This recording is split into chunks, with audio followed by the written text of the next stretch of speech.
The following program is recorded with a 5-second delay.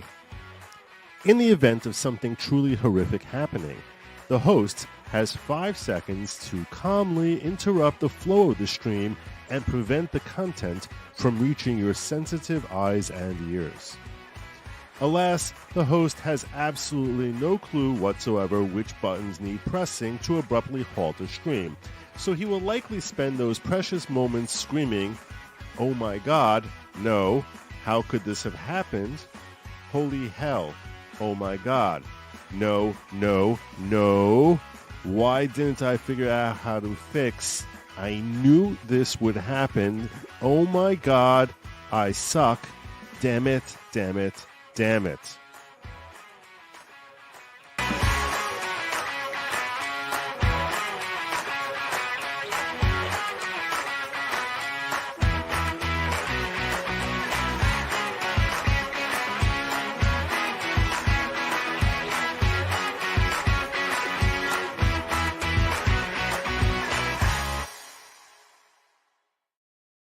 Good evening, everybody. Welcome to the following program. I am your host, Joe Neerman, a.k.a. Good Lawgic. It is my pleasure and privilege to introduce to you the badass attorney who happens to be representing, I would say yours truly, but he's not technically my attorney. He's the attorney for Good Lawgic, LLC, in our fight to overturn the unconstitutional gag order that Judge Merchant issued against President Donald Trump. And without further ado, I bring him in to making his debut here on the show, the one and only Ron Berutti. How are you, my friend? I'm very good. How are you doing, Joe? Excellent. Before we get into talking about the Article 78 that they recently come in on, I was wondering if you could just give people a little background as to who you are as a person, like just a brief overview type of thing. Like, where are you coming from? What's your deal? Yes, thanks, Joe. So, thanks for having me. So, my partner Gwyneth Mary Nolan and I, who actually did a lot of the writing, by the way, just so you know, in my briefs, she and I started our own firm January 1st, 2022. I had sued Mayor de Blasio. We're both equity partners in a pretty large New Jersey firm. I had sued Mayor de Blasio on his vaccine mandate. Gwyneth had sued Governor Murphy on his mask mandate. And the powers that be felt that we weren't woke enough, and they got very upset about how we may impact their clients. So we negotiated an out. We started our own firm. We never looked back, because now we are doing killer civil rights work every day with major issues, major clients like Good Lawgic. And for 30 years, I've been 30 plus years, I've been a practicing attorney, commercial litigator, fraud cases, some really wild, crazy cases I've had. And I feel like right now I've hit my stride, and we're rocking and rolling, and we're just we're doing a great thing. We're doing great stuff. So how did you hear about my case? Who first brought this to your attention, that there was even an Article 78 that was ongoing? Because for those of, and when I first spoke with Ron, I was surprised. I thought that he knew Robert Barnes or Eric Hunley, because each of them had reached out to me and told me that there was an attorney out there named Ron Berutti who was interested in contacting me about helping me out with this case. And when I spoke with you, you said there was another individual who called your attention to it, right? From what I recall. Yeah, and just generally, it's wild that with these cases, the referrals come through the weirdest ways. And so this was a Facebook friend who reached out to me. You know, I have a pretty good network of patriots, but I don't do all these other social media things. And she reached out and she said that there's this proceeding going on, and then she mentioned Robert Barnes and the other person, and I don't know who these people are, to be honest with you. And you know, he's a lot better known than I am, that's for sure. Hey, well, I know you because I represent you, and right. I represent you. I don't represent you. I represent Good Lawgic, but but she said this is what's going on, and they're trying to lift the gag order. Are you interested? I'm like, of course I'm interested, and that's why we're here. Yeah. Well, I'll tell you this much. when I first started this thing, I felt so friggin' lost. And I really felt somewhat overwhelmed because I'm not a constitutional lawyer. I'm not a criminal defense attorney. I've never been part of the prosecution or criminal case in any way, shape, or form. And I'm not a civil rights attorney. So, and as a commercial litigator, I had zero background. Yeah, sure, I learned a little constitutional law in law school, and every once in a while, constitutional issues come up here in the course of covering this show. But to actually litigate about a constitutional issue and insert myself into a criminal case just felt so out of my depth that I was like, I'm an idiot for like even like considering this, and yet it felt so wrong to me. Everything about this just felt so friggin' wrong, and the more I looked at it, the more I was like, you know what? I think that there's this gross misanalysis as to what these Supreme Court cases are happening are the way they're being twisted in justifying these different gag orders. Not simply Judge Merchant, but Judge Engeron did the same thing. Judge Chutkin in the D.C. Circuit Court. The way that they approached this was just bizarre readings of and interpretations of cases that, to me, were saying literally the exact opposite of Yeah. of how they were being used. I mean, when you were looking at this, did you saw something similar, I assume? Look, I follow the news, and we go against everything woke. We go up against everything. We just it bothers us to our core. What's going on, and this prosecution is an outrage, and the gag order is an outrage. So when you called me, I didn't know. I knew what the key issue was. There's a gag order, and like you said, like gutturally, I just knew it was wrong. And in fact, I think you told me, this is what the case is, this is what the order is, and these are the three cases. I'm sure you know them. I'm like, no, I don't, but I'm going to learn them real quickly. And that's really, I have a similar background to you. I was a commercial litigator, and I got thrust into this. And there is a learning curve. There's no doubt about it. But now I feel like there's nothing I can't handle, and I just take on. I've always taken on big cases. That's what I do best, and give me the biggest issue, and I'm game. Yeah, and I'll tell you something. I mean, when I first spoke to you and you weren't familiar with it, I was like, oh my gosh, he's got the same learning curve. He's gonna have the same learning curve that I had when he's reading these cases, and frankly, I was like, you know what? When I was like mulling over, like, do I want to bring in someone who you certainly expressed that this was not your area of expertise walking into it. So that game, I was like, I get a lot of First Amendment cases. I do a lot of First. So I knew a lot of the First Amendment law, but not particular to a trial like this. Right. Right. But I was like, all along, I spent like a week trying to reach out to these constitutional law experts, Jay Sekulow, Dershowitz, Jonathan Turley, people who are considered, some of the biggest names who are and remotely right-leaning, even though frankly Dershowitz isn't really right-leaning at all. But these attorneys who have great acclaim behind their names and have been involved in constitutional law issues, and were speaking out against this gag and saying this is a terrible thing. And I kept thinking, why are you not doing anything? And if you're not doing anything, at least help someone who's getting the ball jumpstart. I thought once I start this whole process and file it, they'd be happy to be like, you know what, at least let me take a look at it and see if I can pitch in here. And frankly, I mean, nothing. I mean, I can't even hear back from them. I mean, the only one who responded at all was Sekulow, who I got a form letter basically telling me I can go jump in a lake. And I was like, this is just insane. All these people are talking about how terrible this is, but no one wants to do anything. And what I liked about you is you were the exact opposite of the type of attorney I was looking for. You really were. You were the exact opposite in the sense that I was looking for people who were really experts in this area and felt outraged at the very least by this decision. And you really are probably the better answer because you're someone who's you're just based AF. That's basically how I refer to you. And you're willing to actually stick your neck in a noose to help fight and keep our foundational, our core legal, our core legal fixed star, as the court, as one of the cases you cited reference, in place, rather than allowing them to be dragged all over the place in whatever directions people want them to be.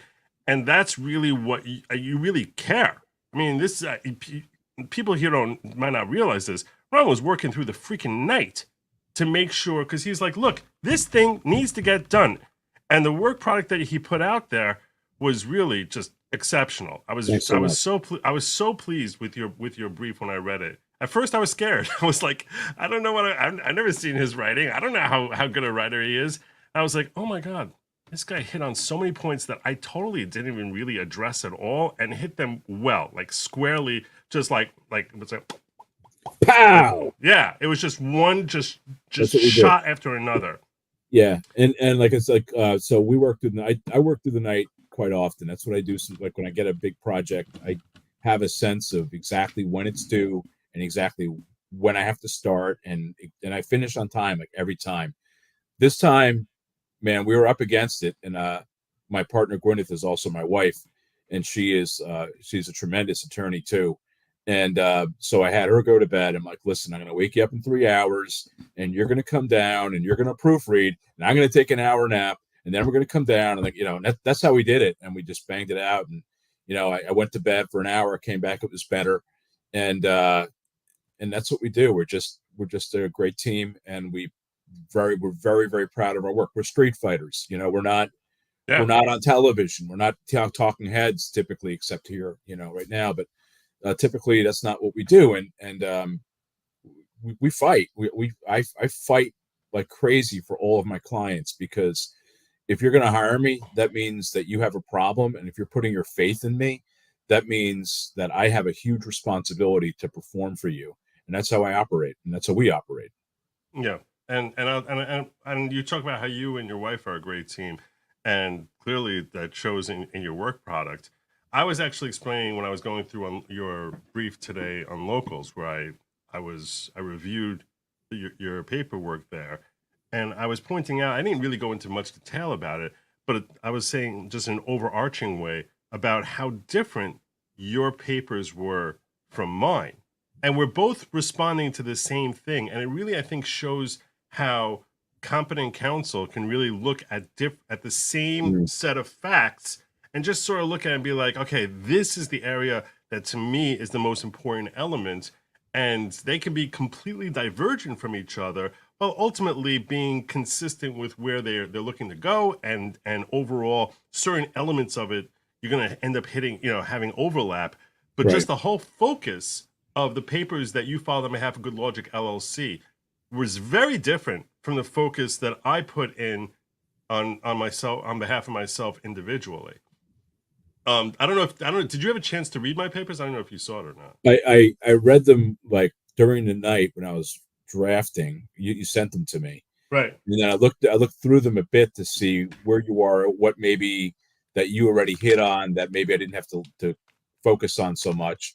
And frankly, I had that whole section on the 3 cases that Judge Mershon relied upon. I actually pulled those 3 cases from your brief. I said, let me read these cases again real quick, and let me analyze them, because you didn't really analyze them like do a whole analysis. So let me analyze them all. And then I saw the Gentile, as you call the Gentile case. I'll call it Gentile. I'm Italian. You're Jewish. Forget it. But the Gentile case, it was. I was blown away by how the Supreme Court really, I think, reached a completely different conclusion than this judge. And we talked about it, that day. I was going into the city on yesterday, and we're talking about it, and on the phone, and what it is that this judge, he picked pieces from this case and from that case. He took the phrases he liked, and he made a Frankenstein case, this ugly thing he put together, and said, okay, now we're going to gag you. And that's not what the cases say. And no one likes Frankenstein.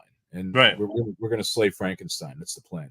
Yeah, and when he threw that term at me, and I forgot to even mention it to my audience. And when he was talking to me, I was like, man, I love that reference in describing how these judges who issued a gag order approach these Supreme Court cases. Because they literally took an arm from here and a leg from there, and they're purporting as if this is what as if they have a team of Supreme Court cases that are consistent with Abby Normal. But it's none of those. That arm has nothing to do with the rest of what the body is doing there, Right. and it's completely the opposite of being a normal human body, and it's just this Frankenstein monster. Which, if the originals had actually seen the final product that was made from their work, meaning the original authors of those different Supreme Court decisions saw how their work was twisted, they would be retching in horror at the fact that, this case where I'm basically screaming about how terrible it is to give a gag order, that's the case you're using to justify issuing a gag order to the GOP presidential candidate in a criminal action. Really? Like, you took my work and turned it into that?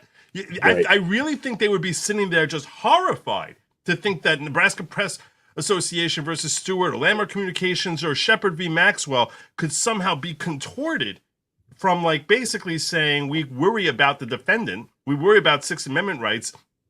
And even then, they usually cave to free speech and usually cave to the First Amendment. And all of a sudden, when you're seeing First Amendment and Sixth Amendment standing side by side on one side of the ledger, that you're using my work to say that there should be a gag order here. It's just horrifying.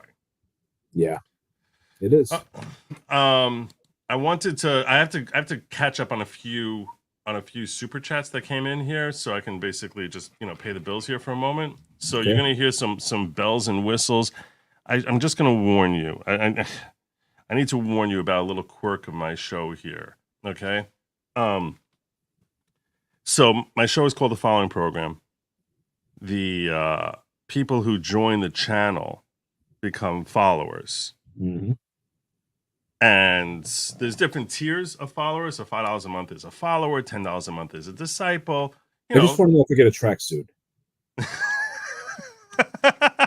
What is that about? I don't know, but I heard it when I watched a little bit of your show. This part. So this started this crazy notion that I'm the head of some sort of cult type of thing here. Okay, it started this whole craziness here.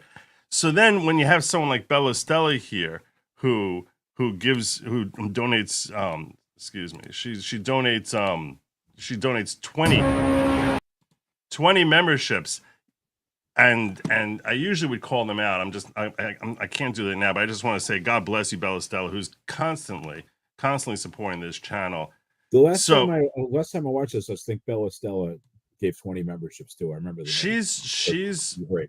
She is perhaps she's certainly one of the largest supporters, as far as I would actually say that she's pretty much the head of the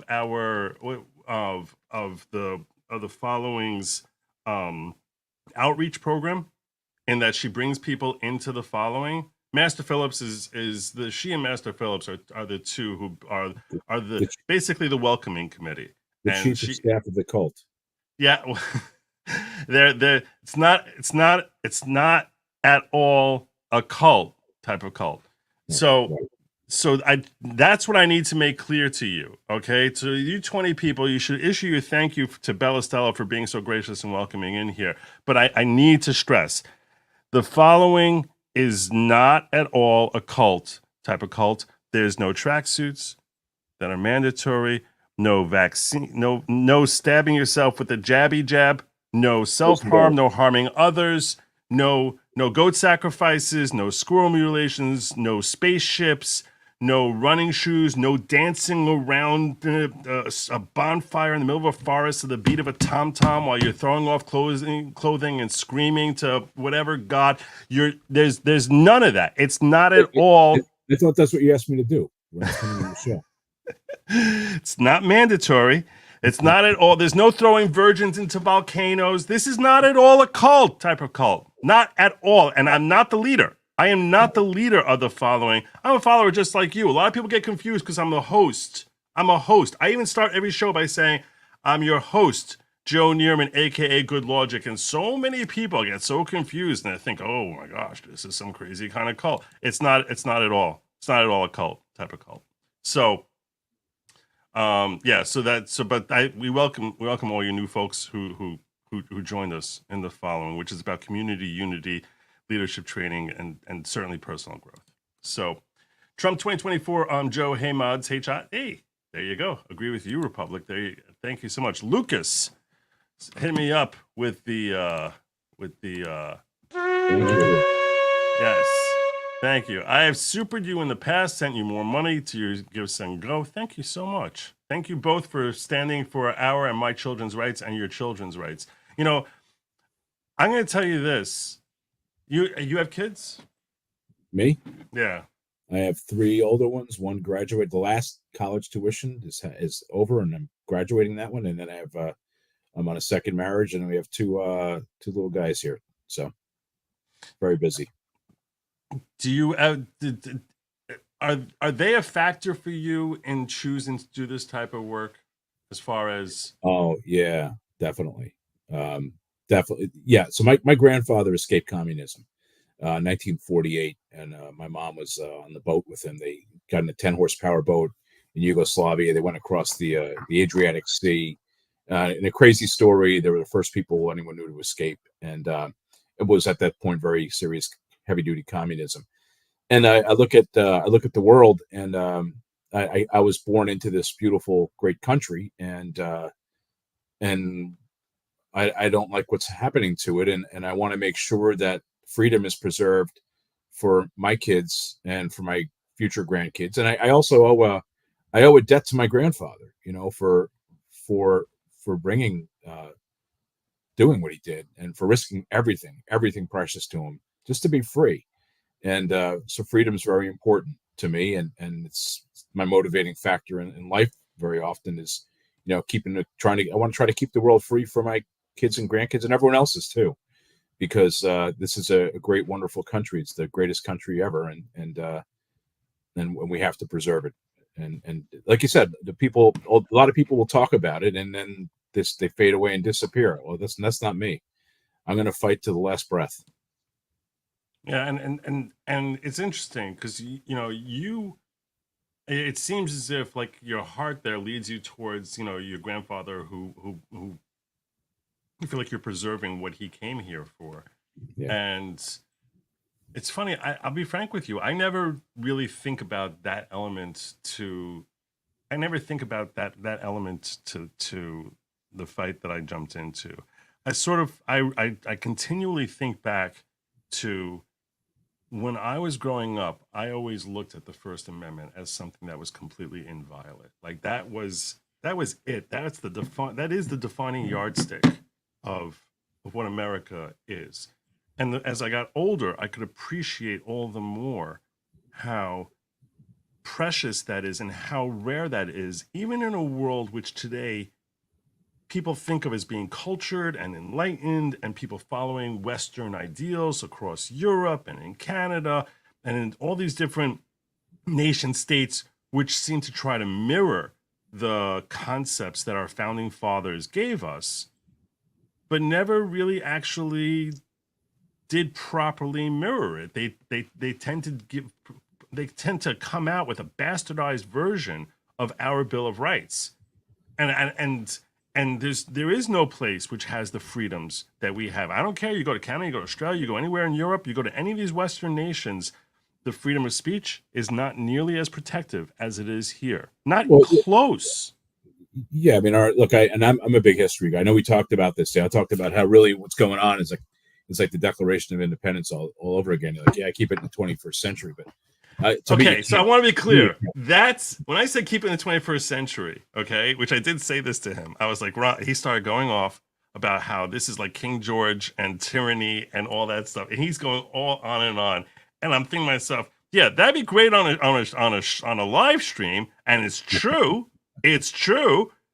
but I don't want you putting that in papers, because you put that in papers Yeah. before a New York judge, and they're gonna be looking at you like you're bonkers. So that's why I was like, all right, let's dial back the 18th century, Thomas Paine common sense thing, and keep it here. Let's save that for conversation. But yeah, I tell did get me, to throw now's tyranny the in the time brief. for you to unload that stuff. Bring it to me. I did get to throw tyranny into the brief. There's certain I words saw I like that. to use. I like I to use saw. tyranny. I like the word opprobrious, opprobrium. It's a Mm-hmm. fraternity word of mine. Really, there's certain things I like to throw into briefs for color and for fun. No, but what is freedom? The Declaration of Independence. If you pay attention, you read it. It tells you what freedom is. Freedom is we are human beings. We all have the same human nature. We're born the same. We're born equal. You could be in a castle, or you could be born in the gutter, and you have the same human nature. And being free is really just about being human being, a human being. We all speak freely. We think freely. We worship or we don't worship. We protect ourselves. We protect our families. We marry. We have kids. We have property. This is what every human being does or wants. Communists don't want you to have property, except the leaders have all the property, right? So, and the whole point of government is to keep us free, keep individuals free, and what we cannot do is I cannot interfere with your freedom, and you can't interfere with mine, and that's what government exists to do, to keep us all in line and achieving. But what's the great factor in our Constitution is really it's the separation of powers, and they don't really have that in other countries. We separate when you have one person or one group handling both lawmaking and execution, or lawmaking and the judiciary, or execution and judiciary. It doesn't work. You have to separate out, and that's the beauty of our system. We have this separation of powers. So I don't just look at the First Amendment at all. I'm not. This is not an original thought of mine, by the way. Justice Scalia, I've heard him speak about this at length. Yeah, every country, all these horrible communist countries, the USSR had the greatest Bill of Rights in the world, but of course, it didn't matter because they didn't have a separation of powers. They had uniform powers. So that's so I do a lot of separation of powers stuff in my cases. When it matters, because that's probably the bulwark of our freedom right there. And that's what preserves the First Amendment. That's what makes the First Amendment so vibrant. And then, now you have a judge who doesn't think the First Amendment should be so vibrant. So that's a really interesting thing. And, that really explains a little bit the distinction in our papers, because I can't argue with your point about the necessity of separation of powers to have a healthy republic. I just never really fixated on that the way you did. And your papers really spend a lot of time really talking about the impropriety of having the district attorney's office working hand in glove with the court, and how obviously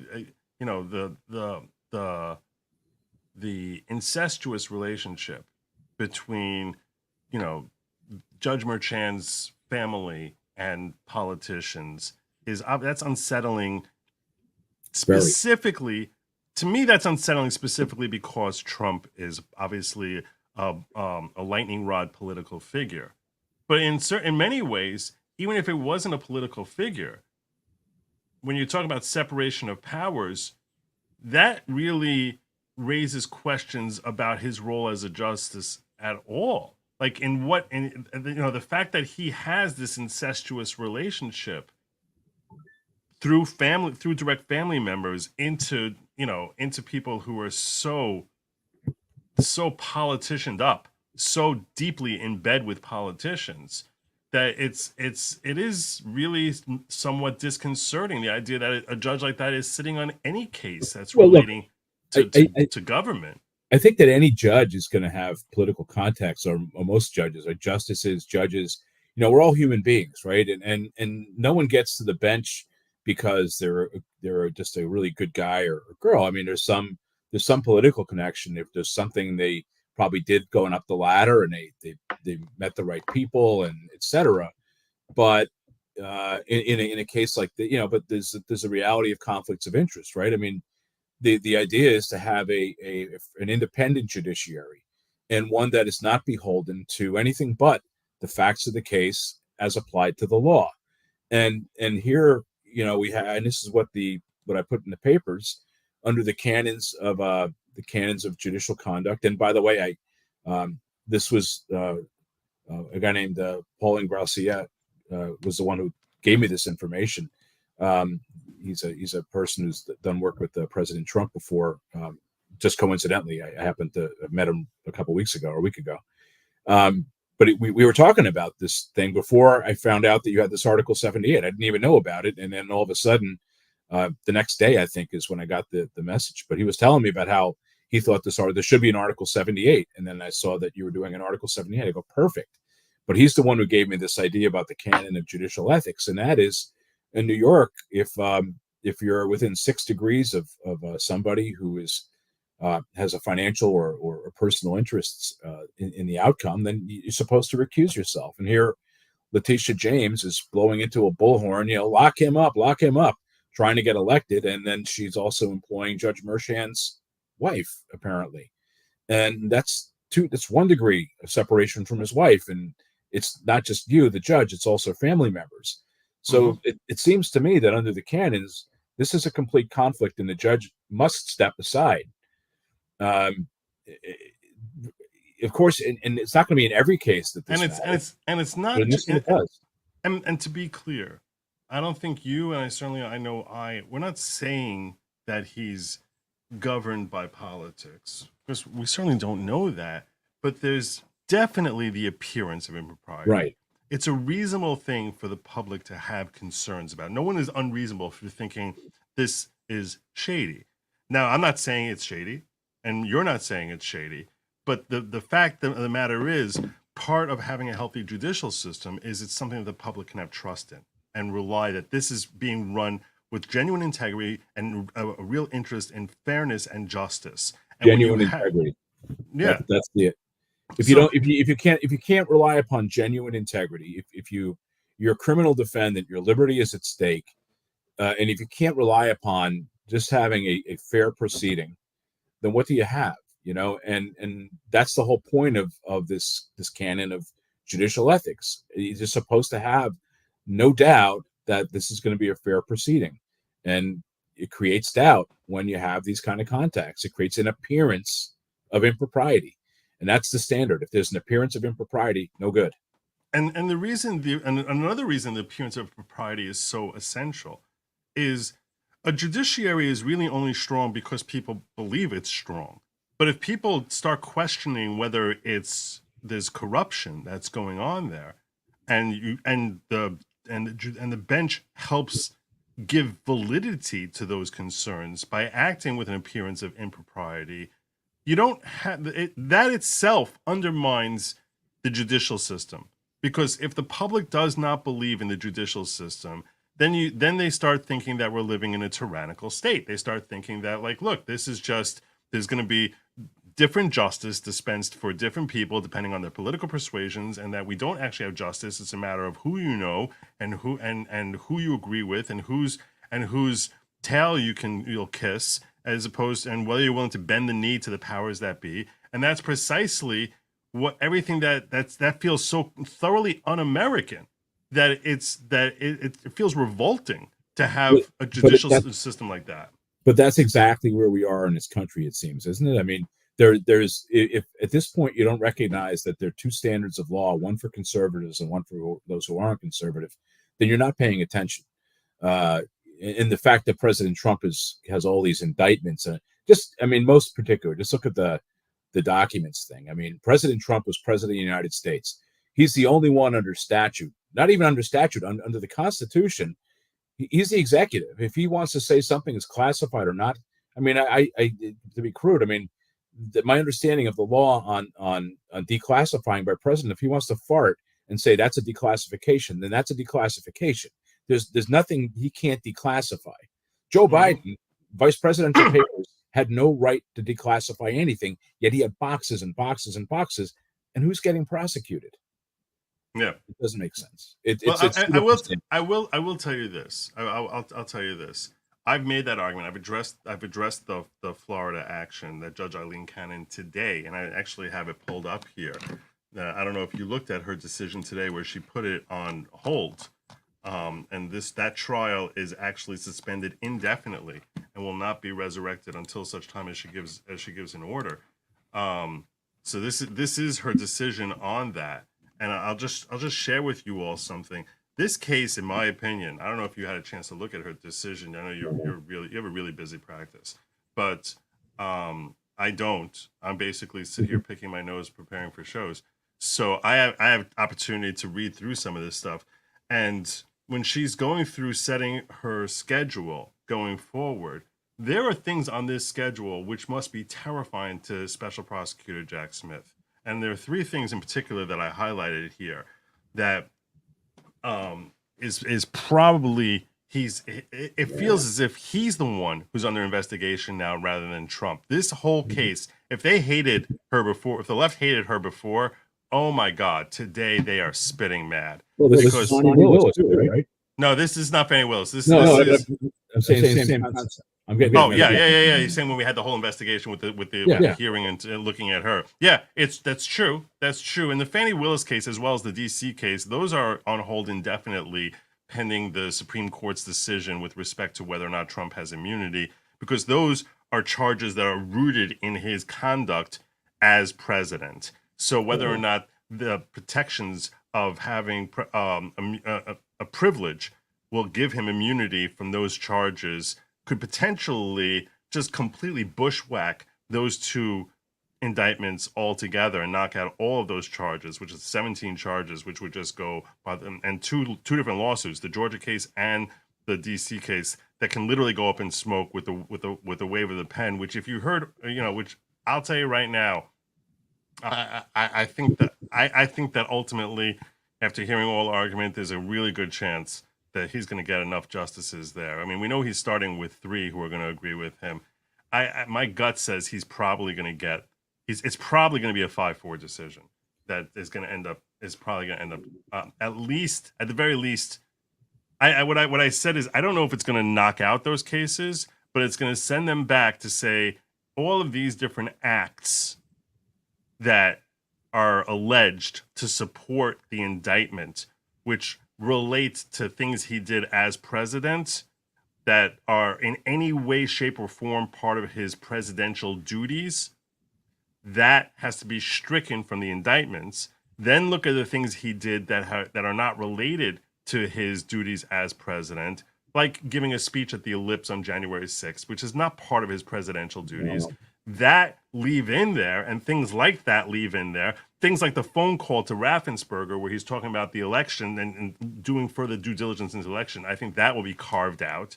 And then C, now with what is left that's clearly not part of his presidential duties, let's now it's remanded to the courts to strike all those out and then see what's left over, if there's enough there to even maintain any indictments or not. I like to think I'll get that feedback again. I guess.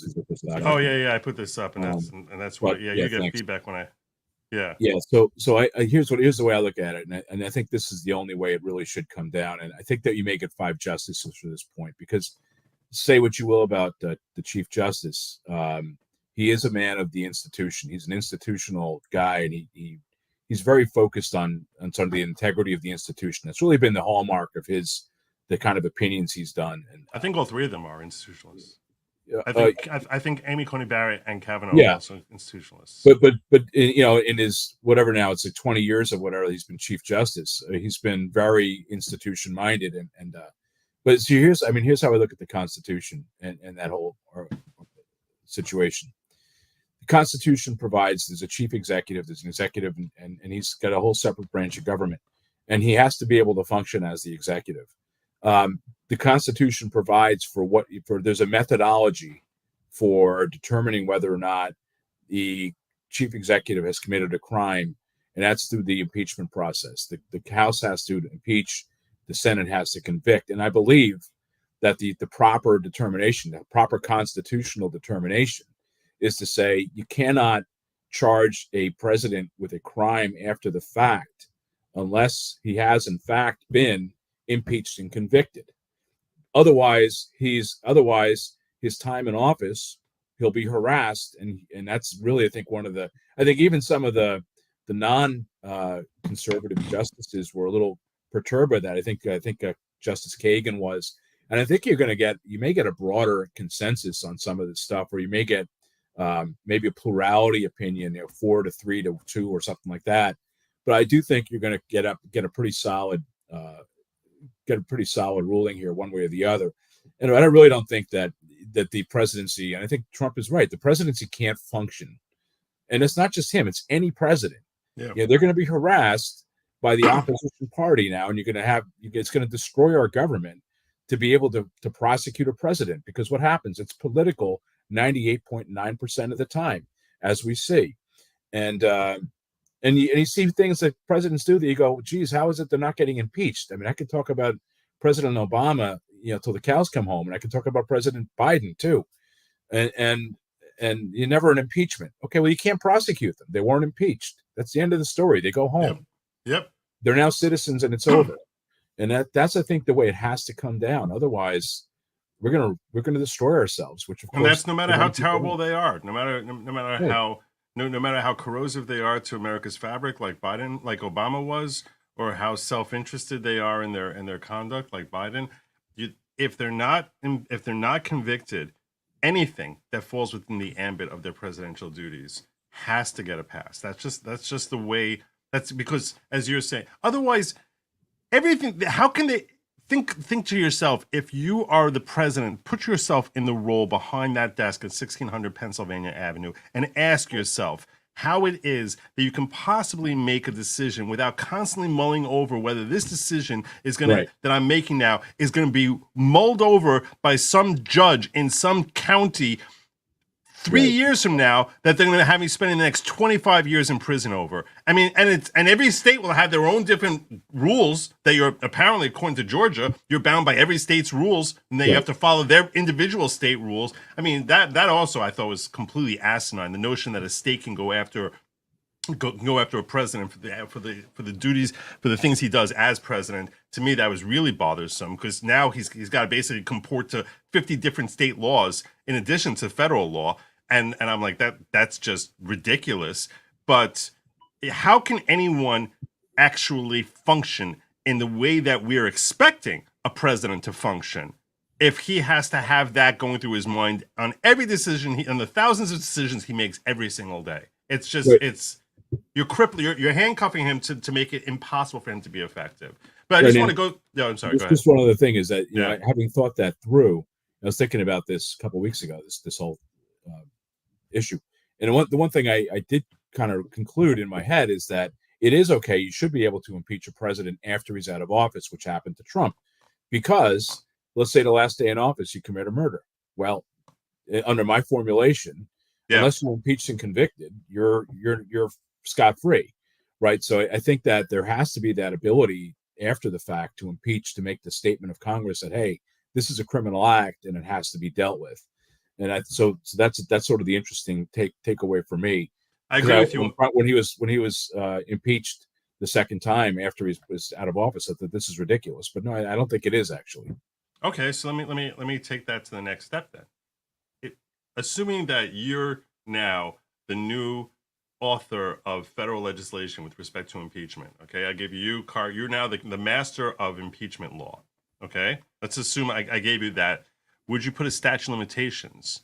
You're saying it can happen afterwards. Would you put a statute of limitations, or would you say that what Biden did when he was vice president with respect to that whole Ukraine thing and holding them hostage, which now we're seeing all sorts of evidence that's tied in, that could potentially be tied into helping out Burisma, or at the very least, even if it wasn't helping his son. It's one of the things that at the start of the investigation that I was really harping on, which is, I don't care if President Obama told him to do exactly what he did in that story he told over about how he blackballed Ukraine and said, fire Viktor Shokin or else you're not getting your $1 billion. even if he knew Biden, even if he knew that Obama actually told him those words, say, I want you to tell him that Victor Shokin has to be fired before you leave, otherwise he's not getting his $1 billion. I still think what he did was treasonous. And the reason I think it was treasonous, what he did as vice president was treasonous, is because he helped his son sell the idea to the most corrupt people on the planet that the reason he's doing these things is because they're paying money to his son. So that is now, to me, this is treasonous, because you're now telling the worst people in the world that the White House is for sale. If you pay the right people enough money, they will do your bidding. They're not going to realize that Obama is the one who told him to do that.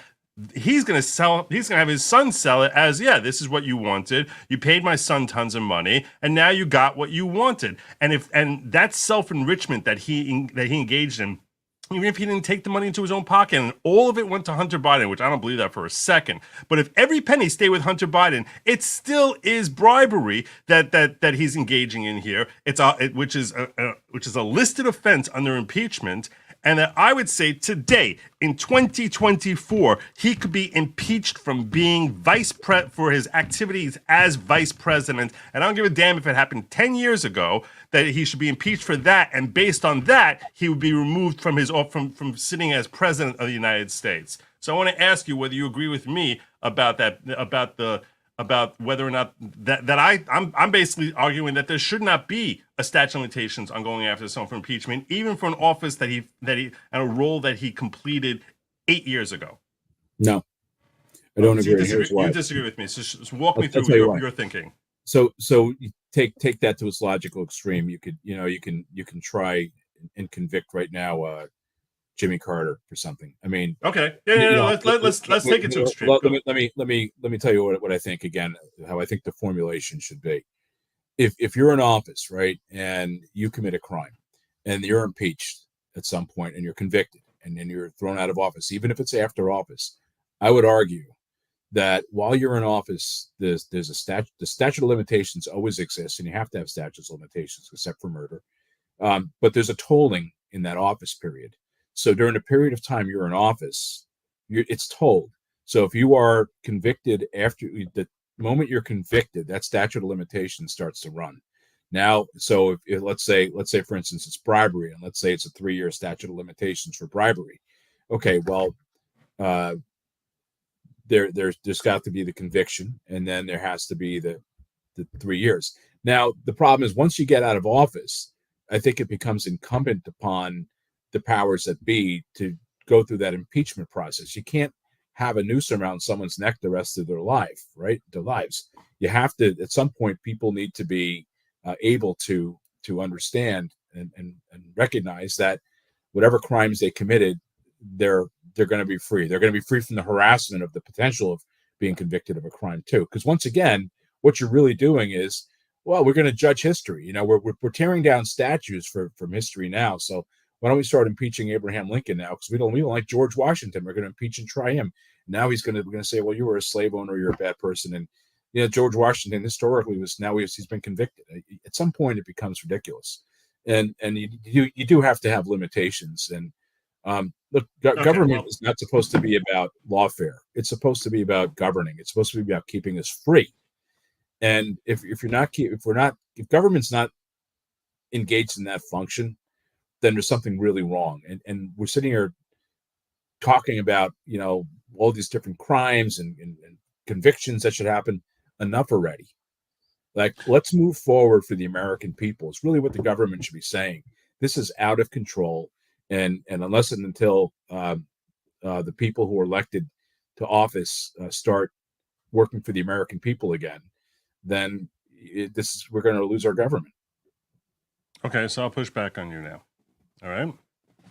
I like that you're making me think about this all the more.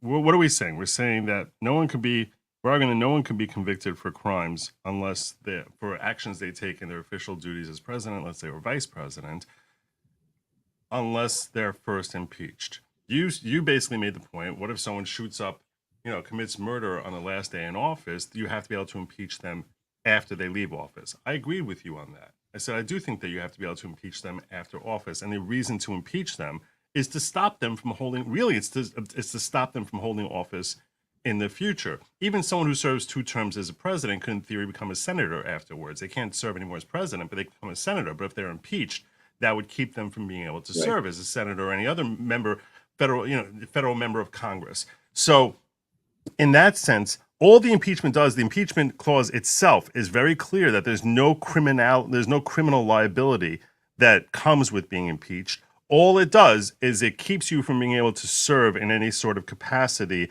in federal Congress or in the presidency. Now, that being the case, I would say the statute of limitations would that the only people who could be impeached are the living, which means that they would have to still, like, you can't go after Washington anymore, or even FDR, no matter how terrible he was. That you could only impeach the living, and the reason behind that is that they cannot hold office. And then if they're impeached and convicted, then you can go after them criminally. And I would say that arguably that since it's told until they're impeached, that the statute of limitations for whatever crime they committed would start running from the date of their offense. So I'm not sure why you're saying, when you consider also the fact that in our nation's history, how many people have been convicted of impeachment? Has anyone? No. Has it ever happened? A couple of judges. A couple of judges. Okay. I think Alcee Hastings was the last one. Then he became a congressman. Despite the terrible actions by countless presidents and vice presidents, none of them have ever been successfully impeached. When we think about how hard it is to get impeachment, which it should be hard, it should be very, very hard. It should be something that is so gross that even people on your side of the political aisle are saying, this stinks to high heaven and I have to vote to convict him. That's how terrible it should be, because then we know it's not a political impeachment, or we can at least hope it's not a political impeachment, but it's more likely that it's based genuinely on your nefarious conduct that's leading toward your impeachment. So that being the case, that it's so difficult to get an impeachment, that if in fact someone did actions that are so terrible that he actually gets convicted and he gets impeached and then convicted of that impeachment, that to say that at that point that they should be able to be tried for the crimes that they were impeached for, to me, I'm like, yeah, I would start running the statute of limitations from the date that they get convicted of the impeachment. That's how I look at it. Do you still think I'm wrong on that? Yeah, again, I think that the time to impeach, the statute of limitations, once you're out of office, the statute of limitations tolling is over. So the statute of limitations starts from the day you're out of office. So if 6 years after, let's say there's statute of limitations for bribery, let's say it's 6 years. If in year 7, there's been a change in political power, and the House now says, hey, you know what? I want to go after Joe Biden for that bribery thing, and we have the Senate now, so let's do it 7 years later. I think you got to say, look, man, it's like that's history. You let the statute of limitations toll, and nothing happened in the Congress for 6 years. Now 7 years. If after the period of the time the statute of limitations ran, nothing happened, well, then nothing should happen. It's over. Okay, let's move on. Let's do our jobs. And I think this is really an argument of, it's really just an interesting kind of stupid argument, because no, I understand that. It's never really going to happen. But of course not. But people like hearing these type of philosophical debates. That's why. Actually, look about the pardon power, right? President Trump was pardoning dead people, Jack Johnson and other people, and I guess the pardon power is a kind of different kind of power, but you don't have to be alive to be pardoned. It's just it's correcting historical anomalies, and I guess people can take the impeachment power and think the same thing. Well, we're going to correct historical anomalies. I didn't like President Obama in 2010, and now it's 2040, and you know what? It's time to impeach him and hold him accountable. I think you got to. Well, that's why I said that you can only impeach the livings to keep him from holding office. Well, he'd be alive, theoretically. Okay, you're saying assuming he's 90 and you want to impeach him at that point. Let me get some of these larger super chats, and I still want to go over why I think Jack Smith and the left are freaking out about Eileen Cannon today. But let me just, I'm going to blow the horn here while you're in for just a second. I got to sort of take that out. How do I do this? Do it this way. Okay, that's good.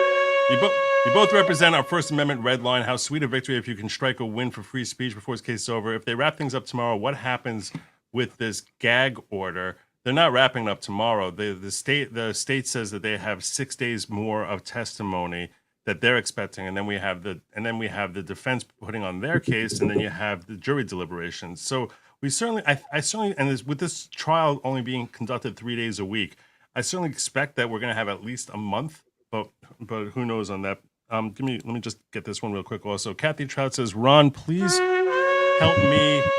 My tracksuit is dirty. I've been dancing around this volcano for months. I'm out of Kool-Aid. My leader Joe tells me keep dancing until Trump is ungagged. Send water. I'm not a leader. I'm not anyone's leader. Okay, I'm not. I'll take a drink for you. Okay, Kathy. That's pretty funny. Also, Lucas G says, if Trump is elected, can he immediately be impeached and removed for January 6th? Or if Democrats have majority after Trump wins, can he be removed? He's already been tried for impeachment. I don't think they can try him for that yet again. So, because that would be double jeopardy on the impeachment if they try bringing before the Senate for the impeachment, in my opinion. But I'm curious about your take on that. I don't know. I don't know if double jeopardy applies to impeachment. I would think not, but maybe it does. I don't know. Again, I think this is just semantics. I don't think that would really happen. Well, maybe they're so crazy with Trump. Maybe they would. I don't know. Yeah, I also want to pull up real quick these three different things that Judge Cannon has on her schedule, which are making Jack Smith, in my opinion, likely pissing himself and furious. So you have here this motion to dismiss for selective and vindictive prosecution, which is set for May 22nd. That's brought by co-defendant Nauta, where he has this motion to dismiss, which that's going to basically talk about why it is that they went after Nauta specifically and they didn't go after Biden, like Ron was just discussing here. A second thing that he's almost certainly bothered by is this hearing on a motion to dismiss indictment based on unlawful appointment and funding of special counsel. This is something that was brought up in an amicus. This could be huge. This is basically a claim that Jack Smith has no actual power. That the only way he could have the power to sit as special statutes is if he had been signed off on by Congress. That you can't. That's exactly what separation of powers is. So, and like Ron is hitting on here, and that he has no more authority to act on behalf of the United States and bring charges against Trump than I have, than Ron has, than you sitting at home has. That he, just because Garland says, I bless you with this power, that doesn't mean that he has the power, especially because he's not acting under Garland, supposedly. Supposedly he's acting completely separate from him. Why? Because he's supposed to be acting under Congress. That's what he's supposed to be acting, which means Congress has to designate him. They have to actually vote for him to be in there. And this hearing, I actually think I think this is very likely to be the end of this case here. And the third thing that is supposed to set for June 24th is to define the scope of the prosecution team, which is a partial evidentiary hearing on defendants' consolidated motions to compel discovery and to define the scope of the prosecution team. What that is about is claims that he's working together with the Biden administration for this, and to the extent that that actually comes out, this could be the ultimate undoing for Biden and for everyone. If they actually are forced to turn over documents which establish that this entire Jack Smith investigation all comes back to the Biden administration sending him out there, this is going to be a scandal which people are going to remember for decades. Right now, no one's really talking about it, but when they're trying to define the scope of the prosecution team and who's involved in this prosecution team, what White House staff, if any, is involved in this prosecution team, and they actually can unearth stuff that reveals that is something that has to be terrifying the bejesus out of Jack Smith and the White House staff. They have to be really, really scared about that, because that could really expose them right before the election. The mainstream media won't care. Sorry, I didn't mean to cut you off, but you're right. You're right. Mainstream media. You're right that mainstream media will try to poo-poo it. But if it gets dismissed for that, I mean, they have a difficult time ignoring. They're going to have a very difficult time ignoring it. I think it gets dismissed on the separation of powers issue. I think, and that was written by Reagan's former Attorney General, Ed Meese. Ed Meese is terrific, and he's the one he and another guy came up with that argument, and it's brilliant. And it's separation of powers argument. It's just a core separation of powers issue. You know, what's the attorney general's name again? That guy who was supposed to be Merrick Supreme Garland. Court. Yeah, it's not a cult, man. You can't just do whatever you want. You're not a cult leader. Yeah, you can tell how bitter he is about the fact that Oh. he's not a Supreme Court justice. He Can you is imagine if so. he was on the bench? How terrible it would be. Oh my god. Oh my god. He would be a That saved disaster. the republic. Yeah. The Trump election saved the republic. Him I mean, replacing Scalia would have been a disaster. think about it. Yeah. I mean, just think about that. And that's the one thing that I credit Mitch, Cocaine Mitch, for, is that Yeah. he kept Garland from taking that seat, and he really did.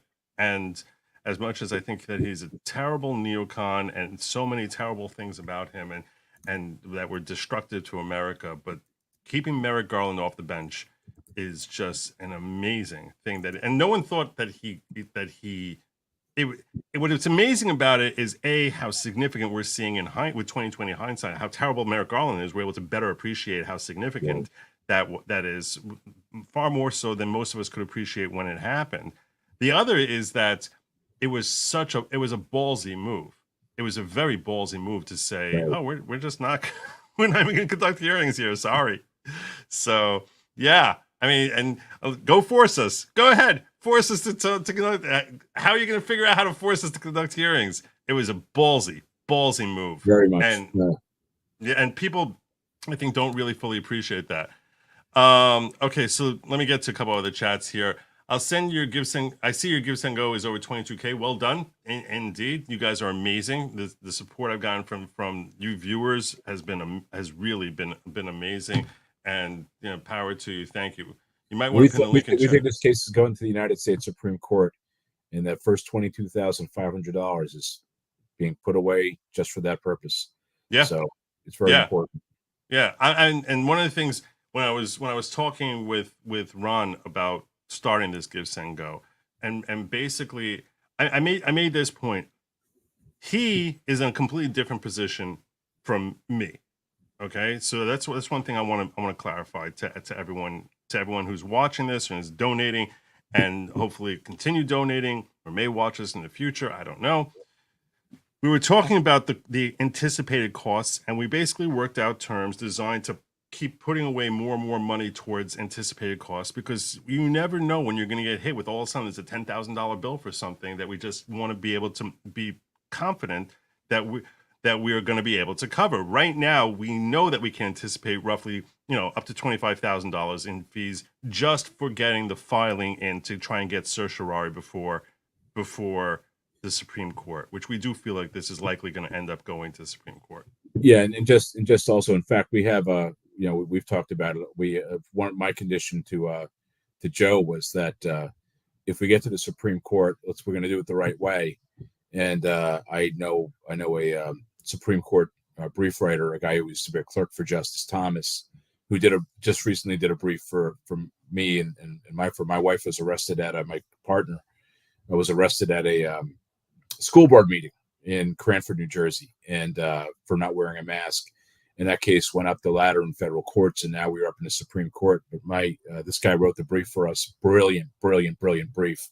And just giving us a whole shot at getting in. And my whole thing with Joe was, if we're going to do this, let's do it the right way, and let's get the right guy for that. I'm not the right guy for that, and Joe's not the right guy for that. Let's get the right guy for that, or a great woman for that. And so that's really, there's a cost involved in that. It's hiring somebody, and then they're printing costs, etc. So that's a big deal. Yeah. And I also put out that, like I said, that Ron here is in a completely different scenario than I am, which is why I was like, I'm the one who's really going to be spending the most time talking to large numbers of people and urging them to help contribute to this. And I don't want people to think that I'm doing this about money, which is why one of the things I put in my thing here is that he's got a firm that he has to actually maintain to keep the lights on. So I was like, the first monies that are coming in that we anticipate are exceeding costs, up to $100,000. I'm not touching any of it. That's all going towards costs or towards covering Ron, who, like I said, he has to keep the lights on in his house, and he's working like a dog trying to keep this going.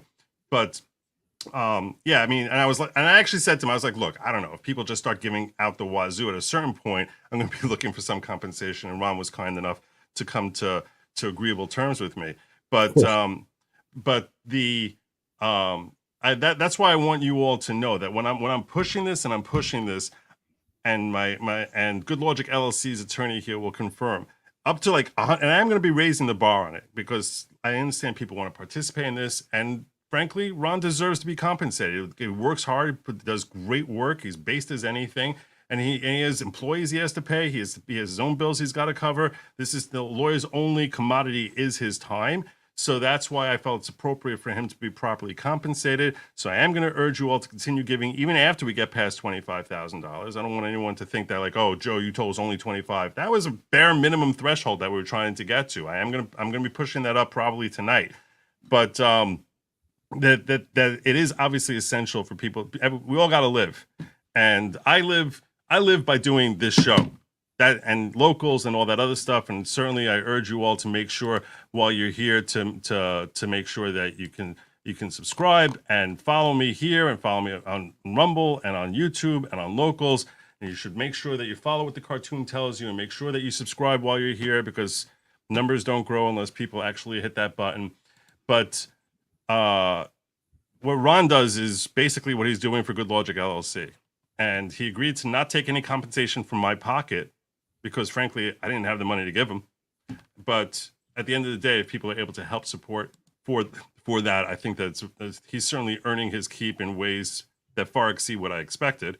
And that's to the extent that if you can help contribute to that, I think that it's earnings. It's money that is very well earned. This is So not a paid commercial, folks. But thank you. If I could just say, look, and I really appreciate the kind words. My firm does, I think, really special work. There are very few attorneys who do what I do. We have, I think, maybe 4 attorneys in the state of New Jersey who kind of do some of the work that I do. We do, everything from the challenging transgender things to DEI, First Amendment issues, masking, vaccine mandates. We're all over these issues.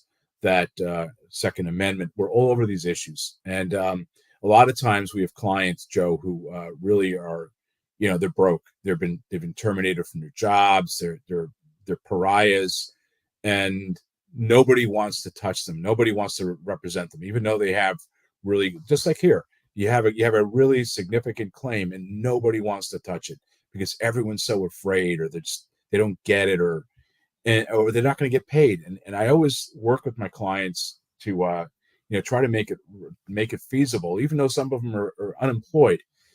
Somehow or other, almost to a person, they all come out of their pockets somewhat because they know it's more important than just to them. It's important to other people too. That this is part of it, really a national cause of preserving our republic. And if I'm not doing it, there are very few people out there who will do it. And good luck finding them. I work nationally, actually. I have cases in a Colorado case. I got a DC case. I got a North Carolina case. I have an Ohio case. I'm admitted in Kentucky. I want to go where the good cases are that matter because I have to. I feel I have this obligation to my grandfather. I really do. And my partner, her great grandmother came here from Poland before, in 1939, Jewish, polio, and her whole family, she's the only one who survived. Her whole family is wiped out. So to us, freedom is very important. as soon as I saw And the name Berutti, I figured totally Jewish, like the most Jewish last name I've ever seen. no, but It's Murray Berutti and Nolan is her name. Goldstein are basically the 2 Jew names that everyone's. Yeah, no, but she's we're actually sponsoring an event on May 13th for the Israel independence. I mean, for me, and for both of us, it's very important to support Israel right now because, this is the bulwark of Western civilization. Freedom is under attack, and to have tens of thousands of these goons out there burning things down and tearing things up and destroying colleges. These spoiled brats is what they are, and political hacks. They're probably being paid by a lot of them. And Israel was attacked brutally, disgustingly by these people, these Hamas, and it's disgusting. It's horrific, and God forbid it happens here, which with the border open, it's almost expected. I think by a lot of people that something like that's going to happen here, and we can't have these people ruling, telling us how we can't defend ourselves, how we can't wipe this vermin off the face of the earth if that's what's coming to them. These people who are murderers deserve to pay the price, and Israel has a right to protect its people and to protect its sovereignty, and very important to support Israel in my view, and that's why we're doing this. Thank you. Yeah, I agree with you. I agree with you that they're in the fight of their lives. I need to hit on a couple of rants because I haven't really. Oops, I didn't mean to do that. I just got to hit on a couple of rants here. Specifically, I want to start with Barb Loves Alaska. Who dropped $100 in a Rumble rant saying, "Much respect, Ron, for standing with Joe and us to help in this fight to ungag President Trump. God bless you, bro. Both. I won't lie, I do have tears. I'm going to give you another one of these just because I really appreciate you. Thank you, Barb. She also gave a very generous donation over on Give Send Go. Krabby T Girth says, Joe, if Trump's case finishes, will your efforts be moot and tossed out? Glad to be a TLUC follower. I mean, I don't know. It's an interesting question. If the case were to wrap up, what happens at that point? Is this moot, or is it? That's a possible concern. I'm not going to kid you. I'm curious what you think about that. If this case were to wrap, do you think that our case basically will die? There's a concept, and I face this with the Mayor de Blasio case, capable of repetition yet evading review. So but it's a very narrow bunch of cases where the federal courts will say, look, even though there's no issue anymore, even though it's wrapped up, it's capable of happening again, and it evaded review, so it's important for us to review it. Now, most of the time, the capable of happening again has to be the same person. In this case, President Trump is the same person. It is capable of happening again to him. He has all these different cases against him, and in fact, he has been gagged, in D.C. So I think that the Supreme Court in this case would say it's capable of repetition yet evading review, and I think they'd still be willing to take it. All right. I hope you're right. Because frankly, I want this. I mean, let me tell you this. If we can have good logic become like a landmark case as far as where we're drawing the line on gag orders, oh my God, that would basically make my channel. I just close up and be like, okay, look, what more do you want from me? I became, my company became a landmark case, became known as the good logic standard. Oh my God. Wow. that would be an honor, considering that standing up for America's basic freedom. That would be amazing. I need to hit up over here and Doug, who hit me with $50 rant, which I gotta just sort of do this for a second here. I know that I keep bouncing that in and out because I don't want to have feedback on your end. So N Doug here, who said, "Hey Joe and new lawyer friend, thanks for the hard work. Godspeed from the ghetto." Also, let me just cover these other ones before I take that off. Johnny Reb says, "Hey guys, can we get Joe over the finish line? Goal tonight is 25,000 raised. 25,000 at the time he sent that it was 22,135. Amen. Amen. Krabby Tiger says, asked that question, which we just answered. Ripka the J Gamer said, "If I read Inner City Press right on 423, Merchant said the defense counsel could ask if something would be violative for Trump to post." And then 5-2, he said he won't offer an advanced ruling. There has been a whole bunch of back and forth from Merchant. Have you been following at all how he's been looking at these contempts and handling violations of the gag orders? You have been on top of that. Yeah, in fact, and so I don't know if you saw what I submitted to the court last night when we were told our papers were rejected. But I submitted a 6-page motion, and then I attached to it.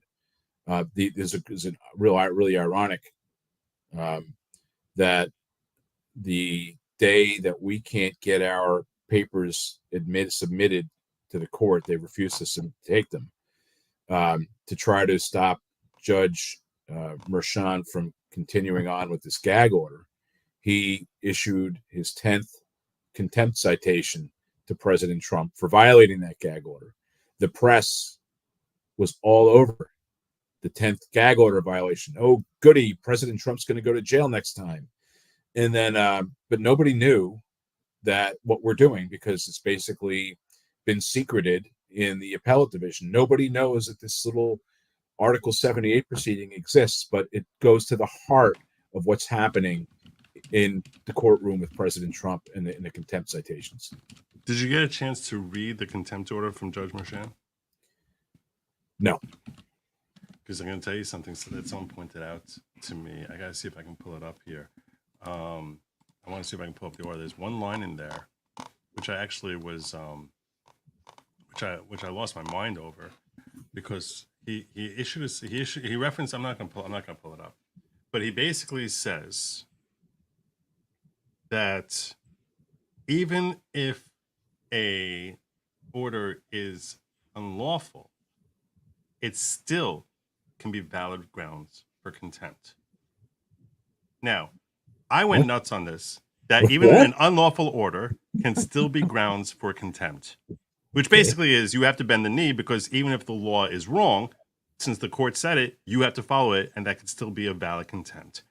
His citation, now understand this, it's a contempt order, which is New York law, New York state law. He's a New York state judge, and the gag order was issued in a New York state court.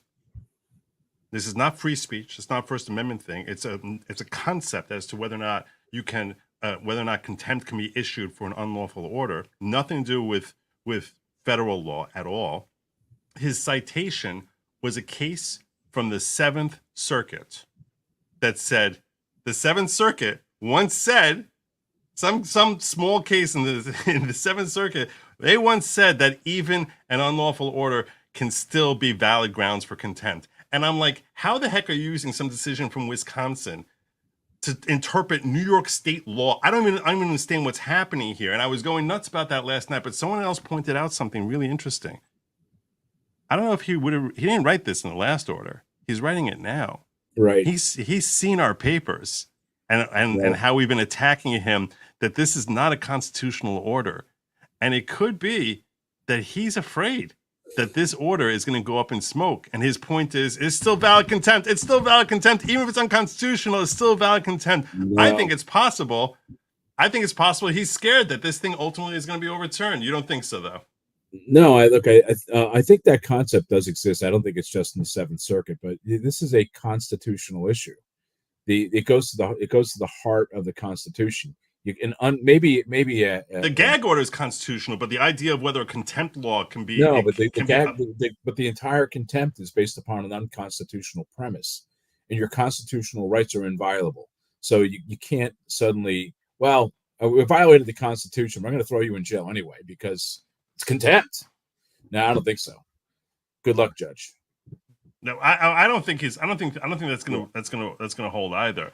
But but the idea that he was sitting there afraid that why are you saying that unless he's concerned that ultimately this gag order is going to be ruled to be unlawful? Why would you write a sentence saying even an unlawful order is still a valid grounds for contempt?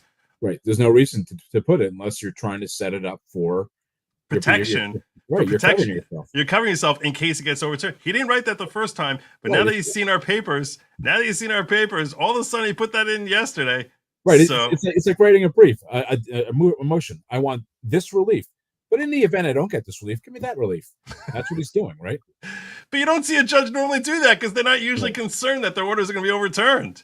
But all of a sudden now he seems a little shakier as to whether or not this thing is going to last. So maybe he has been reading our papers. I don't know. Let me get a couple of horns out here and add this to the stage for a moment. I'm gonna get 3 horns out there.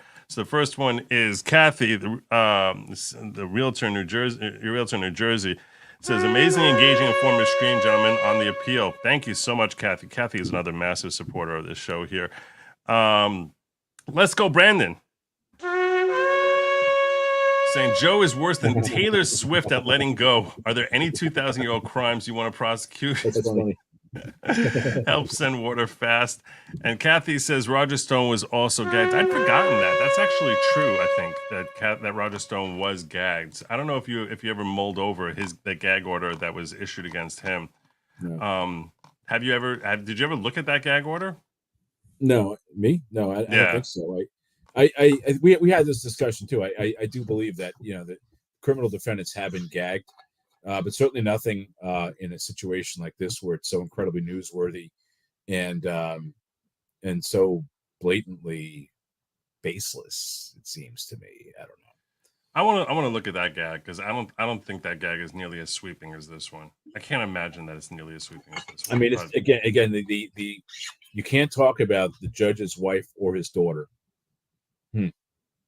Right. What does Right. that have to do with the trial? What does it have to do with the jury or the witnesses? Nothing. Mm-hmm. Let me run through. Why would that be in there? Why? What reasons would there be to have that in there? They say because you're gonna get people mad at them and they're gonna be intimidated and scared. And he's basically like that. He's harassing them, which is so stupid because like, why would they be entitled to more protection than just I don't know John Smith from Oklahoma? Like, why? What if he decides to harass John Smith, to call out John Smith from Oklahoma as being a terrible person? You're going to silence him from saying that also? Like, I don't understand why they would be granted added protection simply because they're related to the judge and the people who work for the DA's office. It's like, what? Why are they? I mean, if they're twisted, which you know. It's kind of nuts. Debbie says, Ron, I hope you know we appreciate you and your wife and the firm for going to bat to protect our rights. Thank you. This guy again says, welcome, Ron. Make sure you get a mandatory tracksuit from our leader, Joe. Mr. E says, Good Logic LLC, lawyer nickname for the non-cult based AF Lawgic.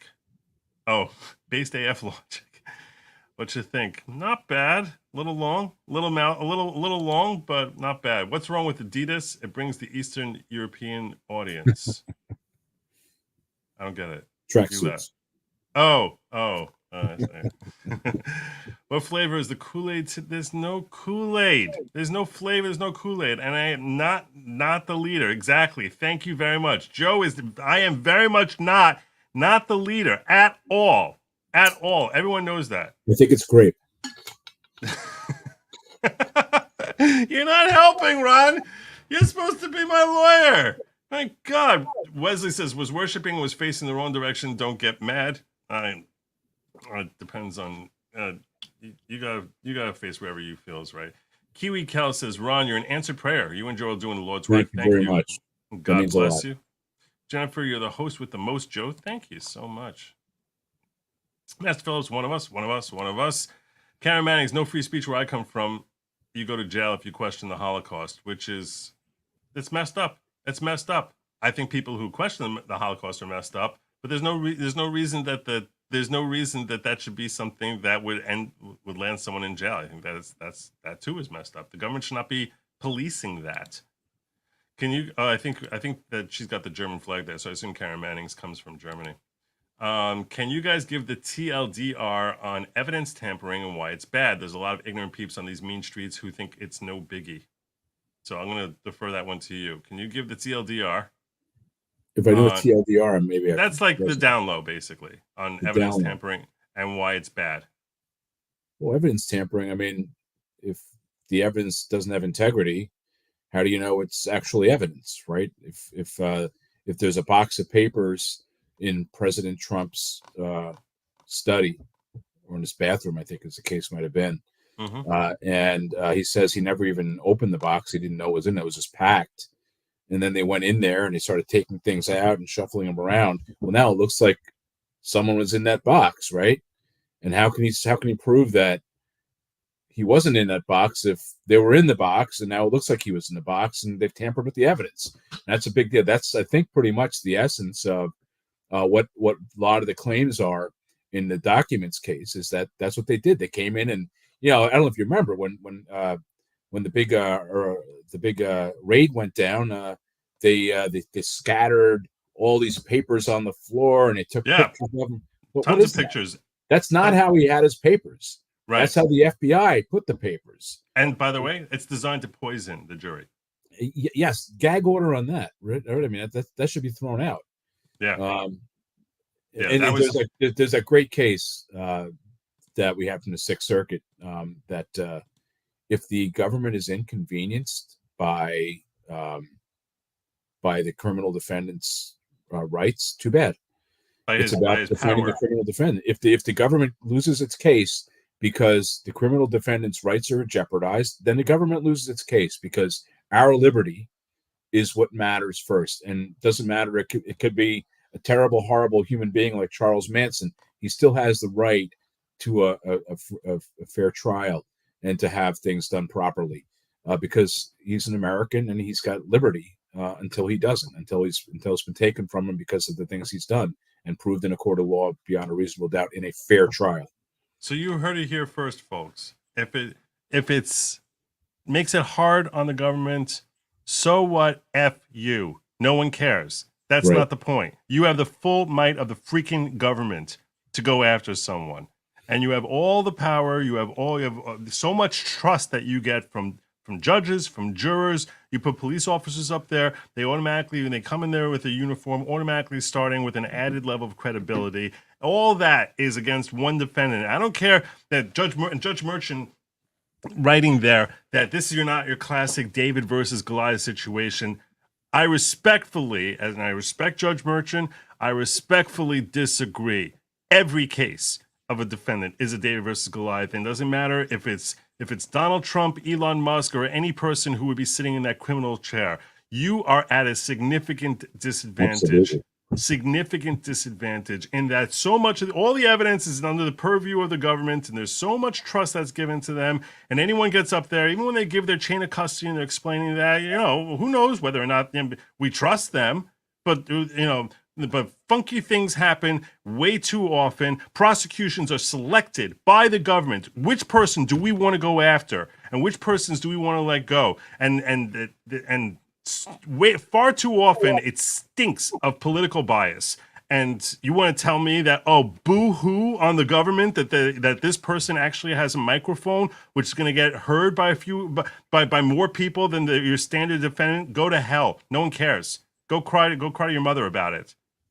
I'm sorry. It gets me. When I saw that he's saying this is not your classic David versus Goliath situation. It's always David versus Goliath. It's always David versus Goliath every single time. Or it's not your classic David versus Goliath, because David is really getting the crap beat out of him because of who he is. Fair enough. Yeah, that's true. It's not a classic David versus Goliath situation. That he's facing charges no one else would ever face. This thing here, the world media watching. Yeah, with the and under a gag. Yeah, exactly. And by the way, that's I don't even understand how that lays into, because it's not a David versus Goliath situation. What I don't even understand the point of that. So we need to make him David? Like, that's what we need to make him the weaker one here. Knock him down a few pegs. It doesn't even it's so backward. Right. The First Amendment, in a sense, are defensive rights, and if they're removed, one cannot defend oneself. Great stream tonight. The work is appreciated. Thank you so much, Wellesley. Member 4 months. Jackals of Terror Gentum says, Judge Merchant is starting to remind me of your typical Argentine judge. Great to have a cigar with and get a friend out of a bind. But I don't know if that's true. I think that Judge Merchant is beyond reproach. So there you go. Does Ron have a YouTube I can link in chat? I do not. I'm not a big social media guy. He's not a social. Go to our website. Are you even on X? Are you even on X? No, I'm just on Facebook. I have my own little personal Facebook page, and that's right. it. I don't have enough hours in the day for that stuff. He's actually working. He actually has a real job through the night. That's why I'm like, you know what? I need to raise money. He's putting in so much time here. I need to raise money for him. Ron, I knew you and Joe would be a great team when I read how you were helping people with medical claims about the forced jabby jab at work. Mm-hmm. Thank you for your fights against woke propaganda. Listen, it's not a jabby jab. It's a poison dart. Right. We're very careful on YouTube. I know you're not used to social media. That's the one area that we're very careful about. And I just want to point out to you that I am not a medical expert. My guest here is not a medical expert. Neither of us know medicine. Never come to us or look at me. You should only talk to your doctor about what medicines are best for you. There's zero medical advice here. I am a medical idiot. I know nothing about medicine. I know everything about the vaccines. Okay? Oh my no, we do not use that word. Oh my God, I can't. I love you. I love you. I can't. You don't understand. I love you, brother. You don't understand. You don't understand. I lose a week's worth of income if you finish the sentence. I lose a week worth of income. Okay, at a time when I think you want me on the air here. Okay, safe and effective. Okay. Thank you. Yes, 100%. He's not a medical expert, but he says everything you've heard, safe and effective. Oh my gosh. Fauci, oh my gosh. The best. What? The best. We're just moving on. We're moving on. Oh my God. That's the one area. They finally let me talk about elections. Please, I know where we cannot go. There's certain terrain you cannot go. That's why I'm not on social media anymore, because I was kicked off. But okay, go ahead. The appearance of a problem is a problem, even if there is no problem. And I say this about the election all the time. That you want to tell me that we should trust in elections, and that that everything here is so chef's kiss perfect. It doesn't help if we cannot see it. If there's no transparency, your integrity that you're alleging exists is meaningless, because people are going to assume that there's impropriety. And how can anyone trust that when there's so much bad blood, and it's so easy to have transparency, and you bend over backwards to avoid transparency? That's what makes people suspicious, more than anything. So integrity alone is never enough. You need to have not just integrity, but transparency of that integrity.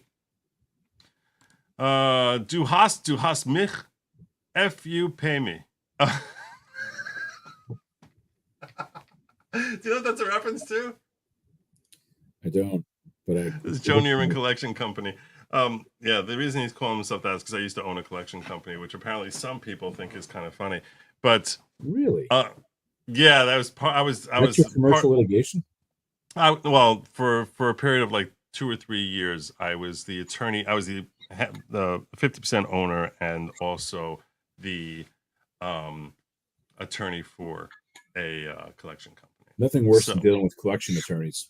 Yeah. Well, I was pretty good to deal with. Yeah. But I think this is a reference to Goodfellas. So it's like, that. Did you see Goodfellas? One of my favorite movies, but I don't know. Okay, so like when Ray Liotta is like, no, you couldn't get your deliveries on time. F you, pay me. Your house burned down. F you, pay me. That's right. That's what I think this is. That's what I think this is a reference to. It's good. Yeah. Postmiz says, Joe, I can't help but feel that there was some divine intervention getting you two together. I respect you for your heart and faith in the idea of America and the founding fathers. Thank you both. Yeah, you're very welcome. Can Trump's team be setting up Stormy and Cohen for extortion? Not sure how they would do that. Oh, you mean like, Trump? Maybe he'll make a payoff. No, never mind. No, I don't see how he would be doing that in the current setting right now. Not both. I think your ideas follow founding. I figured it was a typo. K. Sheila Williams says, if J6 was such a travesty, then they should have a consensus to impeach at the time, right? Or am I off base? The left will tell you this is one of the things that they find very vexing. That they're very, very aggravated by. This is if you're sitting on the left. I'll tell you. I like to enlighten my viewers who are usually not sitting very deep into the left in the left field bleachers. How the people sitting in the left field bleachers look at it.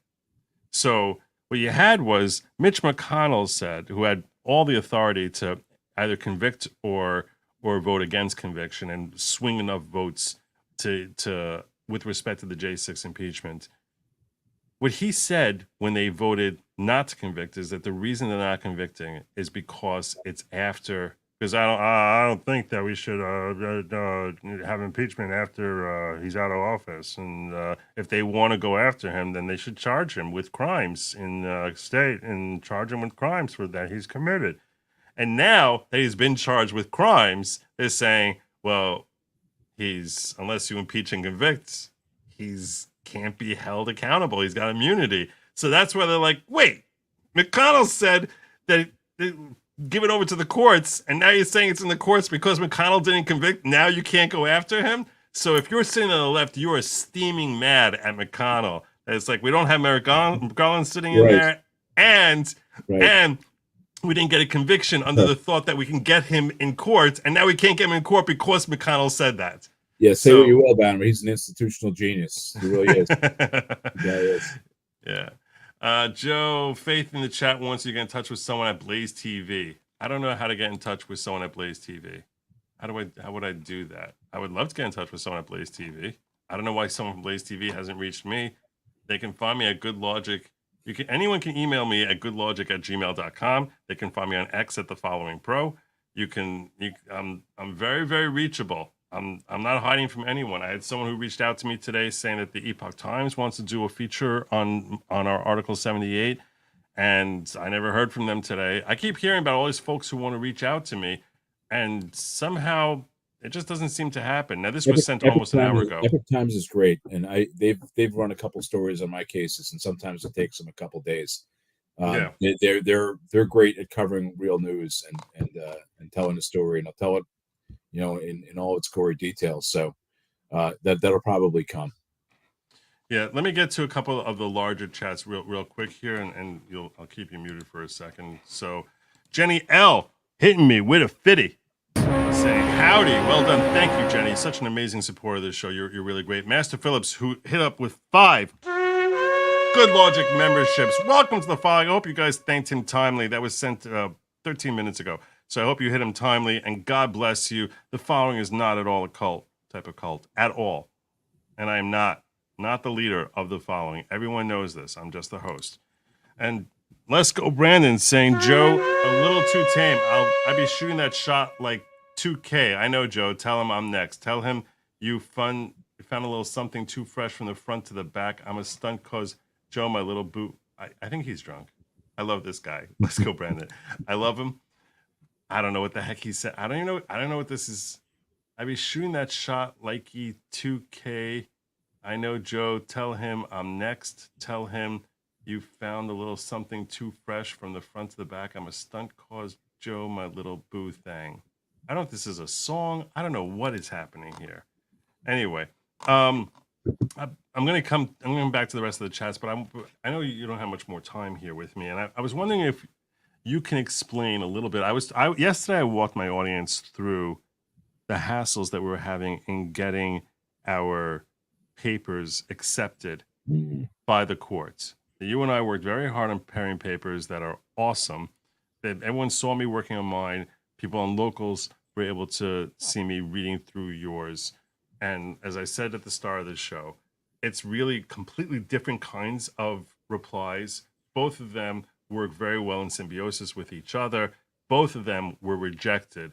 Do you want to, as Good Logic's attorney, do you want to explain the steps that you've taken? I explained last night what the clerk said, and I was very fact-oriented when I went through it, and basically said, okay, so they said this, we said this, I said this, we said this, and I said, and then I mentioned that, we're still going to have to find a new way to get these papers in. I didn't really get into what steps you've taken, because really Ron took the lead in trying to get these reply papers accepted by the court. So do you think you're my attorney, if you think that it can't share everything? I could try to walk through factually what happened. And let's just start with the premise that, these are civil servants, and, nobody's perfect, and they're trying to do the best they can. And a lot of times, especially in New York, because New York can be so confusing procedurally. I'm sure you found that out, Joe. That sometimes you call the clerk's office and you don't know up from down, and they can be extremely, extremely helpful. So it's not a knock on the clerk's office per se, and I don't want to take it that way. But what happened here is the clerk's office, they have these rules, and when I was in Manhattan yesterday, busy trying to serve the papers on my reply papers on the DA, and with Gwyneth yesterday, the DA and the Office of Court Administration, we kept on getting, we're trying to file them at the same time. We kept on getting them rejected. It's rejected because it's this way. It's rejected because it's that way. It's not the proper form. It's not that. And they're just following their rules, right? And then I get back from Manhattan, we're all beat up from walking around and all the noise and stink and everything else. And we sit down at my desk and think, finally, we got it done. You feel like, yeah, we did something today. And I get a message, rejected. I'm like, what? At 4:15. I'm like, what? So what happened is I called up the clerk's office and they picked up the phone, as they always do. They're terrific. And I just said, what the hell is going on here? And I'm really frustrated. And, it's hard not to say, geez, this is done on purpose. But then you sit back and you step back. It's probably not. But there's a rule that says, something, and we'll just say that they followed this rule and therefore rejected the papers. And I understood what they were saying, but I'm saying, come on. And I actually walked my chat through. I walked them through the difference between an answer to a petition and opposition to a motion, and that we thought that the district attorney, because they're not a party, that they have an opportunity to put in opposition to the motion, but not that they have an opportunity to put in an answer. And that the district attorney put it in as an answer, and that we assumed that would be read by the court not as an actual answer, but as opposition to our motion, and accordingly that we have the right to reply. Because you can't reply to you cannot reply to an answer, but you can reply to opposition. So we assumed that because the district attorney has no legal basis to be submitting an answer, because he's not a named party, there's no order from the court which makes him a party, there's not even an application by him to become a party in this case, that automatically his papers must, if they're read at all by the court, must be read as opposition to the motion. And once there's opposition to the motion, we now have a right to reply to it. So that's where we were coming from. And I walked them through that last night, but I was hoping you can go through the letter application that you submitted. So they told me to put in a letter just saying that, you want to be able to put in the reply. You think that you're entitled to the reply. So they would send it to a judge today. So I put in a letter, but we, rather than just put in a letter about the reply, I made a couple arguments. First of all, this case is essentially sealed. Right now, nobody can see any of the documents. The public doesn't know about it. The press can't see it. So as Judge Merchan is holding President Trump in contempt, no one can see this case or even knows it exists. So I said, first of all, this has to be open to the public. You need to do the things you need to do whatever has to happen to make this open to the public. Number two, the assistant district attorney, his papers, if they're not a response to the motion, there's no basis for them to exist at all. Throw them out. But if you're not going to throw them out, make them a response to the motion and let us put in a reply. So we had some back and forth today. The ADA, assistant district attorney, responded. I think he was wrong again on the law. And so I had to, but he admitted that his papers actually were partially a motion response. So once there's a motion response, we have a right to reply. So I pointed that out to the court before the day ended today. And I still made the point that this thing has to be opened. And I still question that the ADA really doesn't have standing to be in here at all. I still think that they have the law wrong on that. And we're right on it. And hopefully a judge is going to agree with us. We'll find out. Amen. Otherwise, our papers basically don't become part of the record at all. Well, so, I'm pretty sure at this point that they have to accept the reply because the ADA is admission that he made. Yeah. So that should be happening tomorrow. I agree with you. I'm confident that we'll get that. I'm hoping we get that NICEF thing so that people like those at Blaze TV can actually pull the file for themselves, and anyone in the audience here can just go to the index number and the Appellate Division First Department. It's the docket number is 2024-02457. One of the things that I was telling Ron about was because there's no NICEF number that anyone can look up. In certain respects, while everyone is sitting here supporting me and being very generous with their donations to the Ungag Trump Fund at givesengo.com/ungagtrump, that in a way, this is just something that's in my own head. Like no one can see that this is actually that how does anyone, I was like, how would anyone even know that I really went to court and argued this? How does anyone know that I filed these papers? How does anyone know I'm not pulling like the greatest scam on earth in doing this, other than the fact that I'm showing you I was like, if they had put in no opposition at all, I'm like, how would anyone even know that this happened?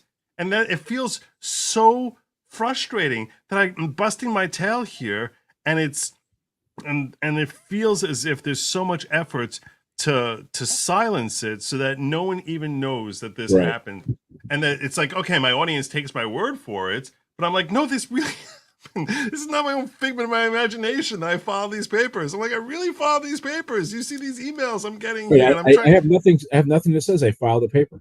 Yeah, Nothing. there's nothing. Nothing. There's no evidence of it And at all. even if it says it's filed, well, what is it? I don't know what it is. It could be nothing. It could be something great. It could be something in between. I don't know. And It's that's and that just filed. and I also think that could be part of the reason that very few news media outlets have really given much of an interest in it, because they're like, for all we know, Joe is some crackpot who is a fraud, who's Right. telling people that he filed an application that was never actually even filed. There's nothing going on before the court. How do they know that I'm legit? Right. So that's why when Ron filed papers and he started going through the exact same hassle that I was dealing with in trying to meet proper specs with the clerks of the court and going through this whole process, I'm like, okay, at least there's one other person on the planet who understands what I've been dealing with, what I've been going through here, just trying to get these papers right, and knows without any sort of question at all that this is actually a real Article 78 proceeding that is in front of the first department. It's a really, really good one too. I got to tell you, I didn't know what to expect, just like you didn't know what to expect from me. You said, well, you read my papers, and you kind of like said maybe they're not going to be so good or something like that. You kind of like, right. gave yourself an out, and I was blown away at how good they were. So I was like, yeah, this is good. I get it. I like it a lot. Thank you. And this is going to be a good team. Thank you. Yeah. So anyway, so the status as of right now, those of you who are wondering the status, is there is a letter application pushing the court to accept our reply. There was opposition that came from the ADA's office. There was no opposition that we're aware of from the Office of Court Administration, which is the party that's representing Merchant. And Ron put in a reply. Now, technically, when what I realized today is when Ron files that application, it's technically only on behalf of Good Lawgic LLC, and that wouldn't help me individually with respect to my reply, which is why I followed up with a letter saying that I individually join in Good Lawgic's application in all respects. And by saying all respects, I'm saying both the relief I'm seeking and also the arguments that were presented therein. I did not follow up after you put in your reply because I felt like his reply inherently covers both of us. So I didn't bother following up with the reply. Yeah, and I mentioned your papers. I said our reply. I said, and parenthetically, co-plaintiff Joseph Neerman individually. Yeah, I don't know how much longer you have. There's a bunch more super chats I want to get through here. I told everyone on the thumbnail that I'm going to cover Stormy Daniels. I'm not going to keep you for that part of this show. Yeah, because that's going to be at least another hour, and you definitely have to get to bed. But I want to run through the rants and the super chats that are hanging out there right now. And for example, there's Doug here threw out something. I'm gonna have to hit you with the horn again. So this is a rumble rant here from Doug, where she says next lawsuit for Ron to go after is the never-ending censorship on social media. Weird, you can say death to people, but if you're a leftist, but you can't say you're dumb if you're on the right. That is a hard case. I know you got feedback. Let me just take out that thing there. Yeah, why is that such a hard case? Because there's a federal statute that essentially gives what's almost Section 230. Yeah, it gives basically the equivalent of immunity to these companies. I was personally going to file a lawsuit when I was kicked off LinkedIn, and it just was not possible. Yeah, because I think Section 230 gets too broadly interpreted. In fact, Clarence Thomas, I think it was in a dissent to a decision like 3 years ago or so, was basically saying that there's a lot that 230 is not covering that people are reading it to cover. It was argued in the Supreme Court this term. Which it was argued this term, and I think the justices didn't seem to think much of the claim. I don't think. I think 230 is going to be 230 until Congress does something about it. It's likely true, unfortunately. Yeah. Rivka the J Gamer says, prior message you the ICP post in case his contradictory instruction to counsel helps. Well, thank you. I appreciate that. I'll keep my eye out for that. Let me run through some of these. Oh, I haven't checked locals yet. So on locals, you're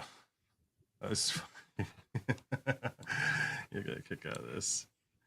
This is we're becoming a meme here. Someone shared this on locals. That wasn't what I wanted. Let me get you back up here. The man, the myth, the legend, good Lawgic, America's free speech warrior, with attorney Ron Berutti, together they'll save America free speech. Can I borrow that? Yeah, sure. Keep it.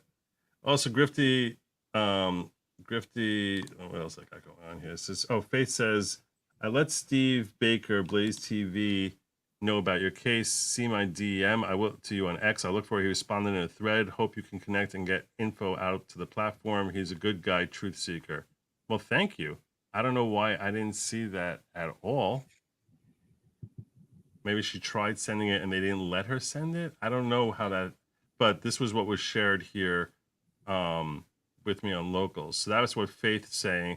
I think once you get a filed copy of the world's going to change media coverage. Yeah, I think that's definitely. I think that's definitely true. That I need to get that. I need to get that thing first. So let me get this out because it's hurting your ability to speak, and I'm infringing on your freedom of speech. You're gagging. I am gagging you. I gagged you only when you use the V word. That's when I really gagged you. And that's what Idaho Tater is saying. Joe Faith in chat wants you to get in touch with someone on Blaze TV. And someone said I read that wrong, but that's coming up soon. You can also square the limitation of impeachment on the living is it preserves their ability to face their accusers and offer defense. The dead can't defend themselves. Oh, yeah, that's my fault. I forgot to remove that. Okay, now you should be good. Try again. Yeah, that was my stupid comment about George Washington. It was just kind of a... Yeah. Digger 0013, sorry, I'm late. Tunnel 7 was flooded. I'm not going to explain to you, Diggers. It's too long, complicated. Here in Texas, we're fighting for our lives against the illegals, the court system, and the White House, especially Joe Biden. This is true. This is true. There's a great racketeering case to bring. Look at this. A lot of people. We're at 22,550. Let me pull up and see what the actual number. That's what we were at an hour ago. Let me see where we're at right now. We'll see. I'll take a quick look at what number we're at here right now. 22,752. Beautiful. Go for Big Guy says Ron is pretty much the New Jersey Robert Barnes. It's good company to be in. Ron would be a good addition to LawTube community. He seems amazing. He is. He's awesome.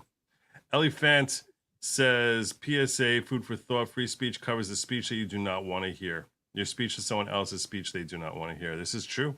Mm-hmm.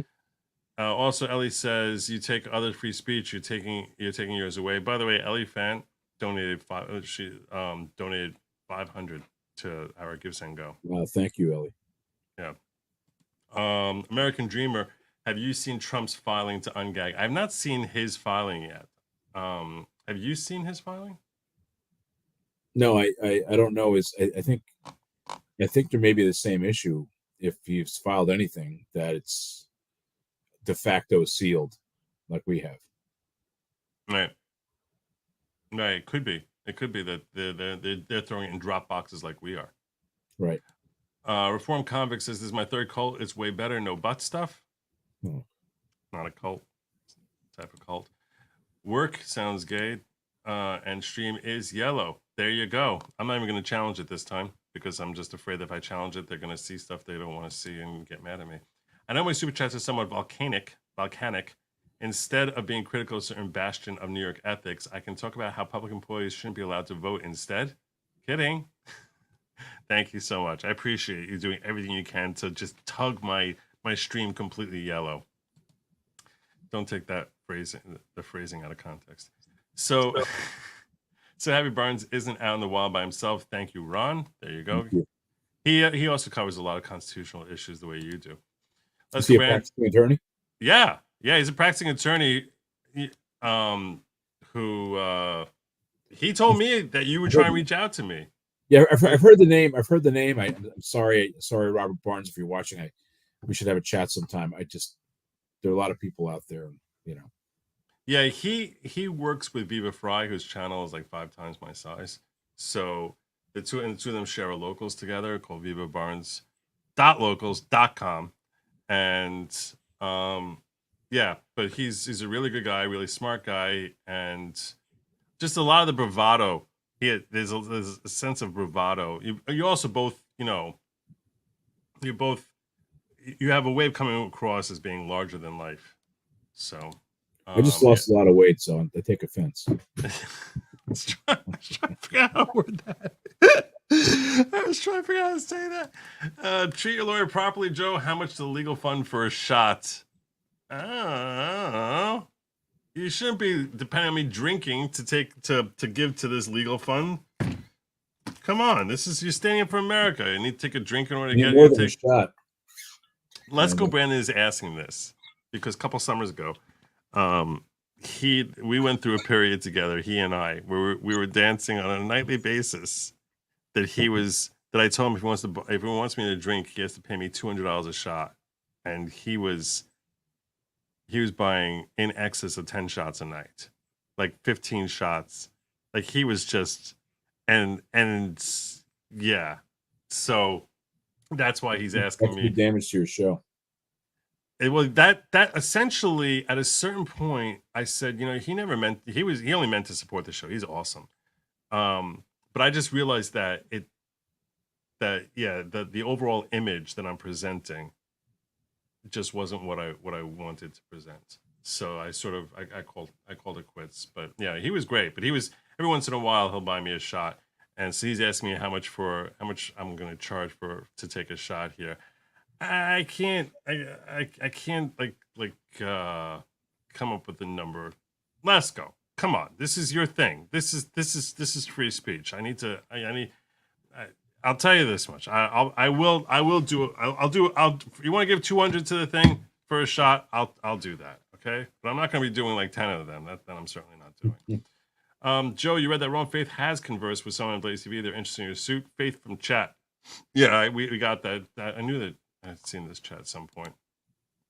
Most voters don't care if a billionaire had an affair with a porn star or many porn stars, just paid off to calm religious conservatives. That's probably true. Although I don't even know if it was for that. We don't know that she was paid off because of election at all. That's that's not even what the lawsuit is, right? I mean, the criminal trial is. This was a standard situation where she had a story, and it happens all the time. He bought the rights to the story so that she couldn't go out and sell it to somebody else. That's what happened here. So right. Frankly, if I wanted to buy the story of Joe's life and he wanted to sell it, if I paid him money for it, then he can't sell it to somebody else. That's exactly what it is. Yeah. And the interesting thing is, on Cross, when they talked about how David Pecker, who worked for AMI, which owned National Enquirer, that he had a relationship with him that went back well over a decade, and he would frequently have him buy people's stories related to him, as did many other celebrities, right? Because of PR, and that in that sense, so he's been doing it for 10 years. Why is there an assumption that this one with Stormy is related specifically to an election rather than helping your PR or bailing you out of the situation at home with your wife or anything else? So it's I actually thought the cross-examination of Pecker ended up turning Pecker into someone who's very helpful to his case. That this is not about election interference. And in fact, here's the thing about this case that's so perplexing. If in fact this was not to help his election, but his real motivation was to bury the story so his wife wouldn't hear about it, or to help The Apprentice. And then he labeled it as being an election expense, right? Imagine something that would not be helping his election at all, and you spend money from your election funds for that. That now would be something that could also be a violation of election finance law. So either way he went with this, he was ripe for some antagonistic district attorney to come along and say, you labeled it this way, but I think it really was that way.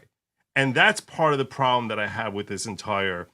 And so you know what you do is say, okay, so now let's amend our thing as normal people. Like if you make a mistake on your tax return, we'll amend our tax return, and it's all over. We'll pay a $50 fine, and it's all over.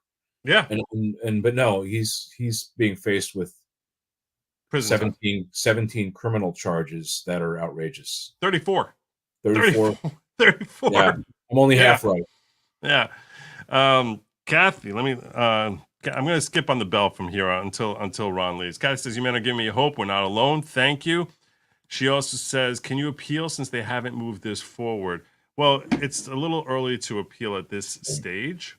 Also, you can't appeal until you get, as far as I read the CPLR, you cannot appeal until you get some sort of final verdict, some sort of final order. So, yeah, at this stage, I think that would be premature. Will Call Magic says, "Does New York City have no open records law? I can submit a FOIA request for your motion." I guess you can submit someone could submit a FOIA request for the records from this motion. I think that probably would work. Probably. Yeah, that probably would, in order to validate that it's not just a figment of our imaginations. Allegan News says, "Daily Wire and Federalist censorship lawsuits survived and got limited discovery today." Interesting. So you see, censorship might be a little more ripe for being attacked, for being litigated than people tend to think. Jeff Will says, "I care not about Trump betting Stormy, but I do care about Trump betting modern fake Christians who seek political power." Okay. Mr. Berutti, can you explain sealed and consequences? So there are some cases where the material is so sensitive, and we'll just think the formula for Coca-Cola, right? If the formula for Coca-Cola is involved in litigation, obviously Coca-Cola has a huge basis to proprietary information that basically makes or breaks the company. So you can't have that something that's open to the public to see, because competitors will take it, and now everyone's making Coke, and Coke's out of business. So they'll seal the record so that nobody can see it except the parties in the litigation, and there are all sorts of protections built in. Or, if it's maybe a minor, cases involving minors, there's certain circumstances where you want to be able, you have to litigate, but there's also the sense that it's to the higher and better cause to have some protections put in for people, but it's kind of a rarity. It's certainly the exception to the rule. So the consequences of sealing are that the public can't see what's in the record, and if someone takes sealed records and puts them out to the public, you're in contempt of court, really, and you can go to jail for that. There you go. Thank you. Griff says, "Don't be weak. 10 shots equals fund the campaign." Yeah, I'm not doing it. So. I'm going to let you go. I'm not wrapping up the stream here now. I promised I was going to go through Stormy's testimony, but I'm going to let my lawyer go before I go through that, because that's going to take me probably like an hour to go through. So I am going to go through Stormy's testimony and let you know my thoughts on that. Anything you want to plug before you go? Besides, I have my email address up there, and my law firm is mnblawfirm.com. As you can see see what we're doing. I have a lot of interviews up there for cases. I'm suing BlackRock. We're suing of a huge transgender case, which we hope is going to get a bullet to the Supreme Court. Federal case where a father's daughter was socially transitioned, and they kept it secret from him in a school. We're suing there are a few transgender cases, DEI stuff. That's what we do. We take on the hard cases. We take on the cases no one else wants to take, and we take on, there are some really wild things that go on in this world, and nobody seems to understand like what they are. And then people call me. I'm like, something's not right about this, and let's talk about it. then I'll start getting a sense of it. And I realize there are huge cases sometimes that people have that no one can even comprehend or understand. My partner and I, we take those cases, we run with them when it makes sense. And we're not just limited to New Jersey, New York. If there's a really great case that makes sense, and actually usually that pays outside of the state, then we'll do that as well. So please look us up, and worst I can say is no, and I'll say thank you for thinking of me though, and thanks so much.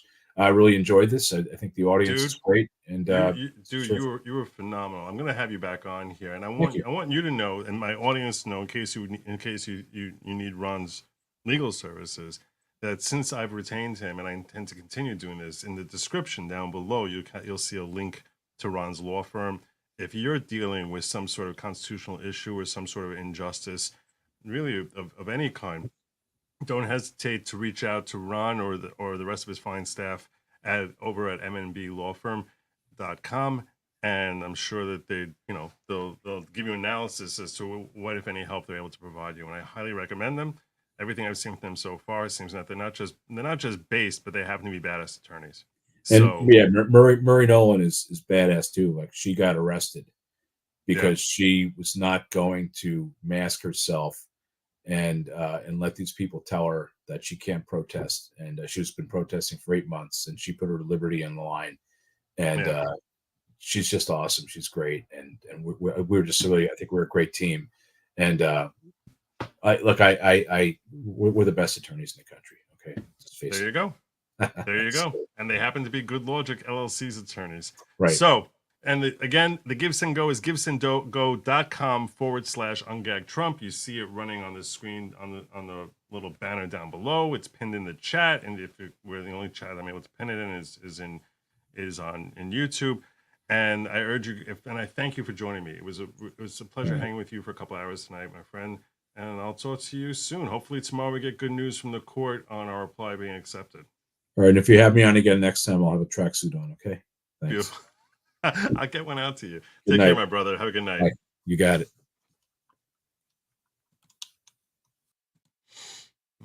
All right. So that was my lawyer, Ron Berutti, or technically Good Lawgic LLC. He's not my personal lawyer. He's Good Lawgic LLC's lawyer.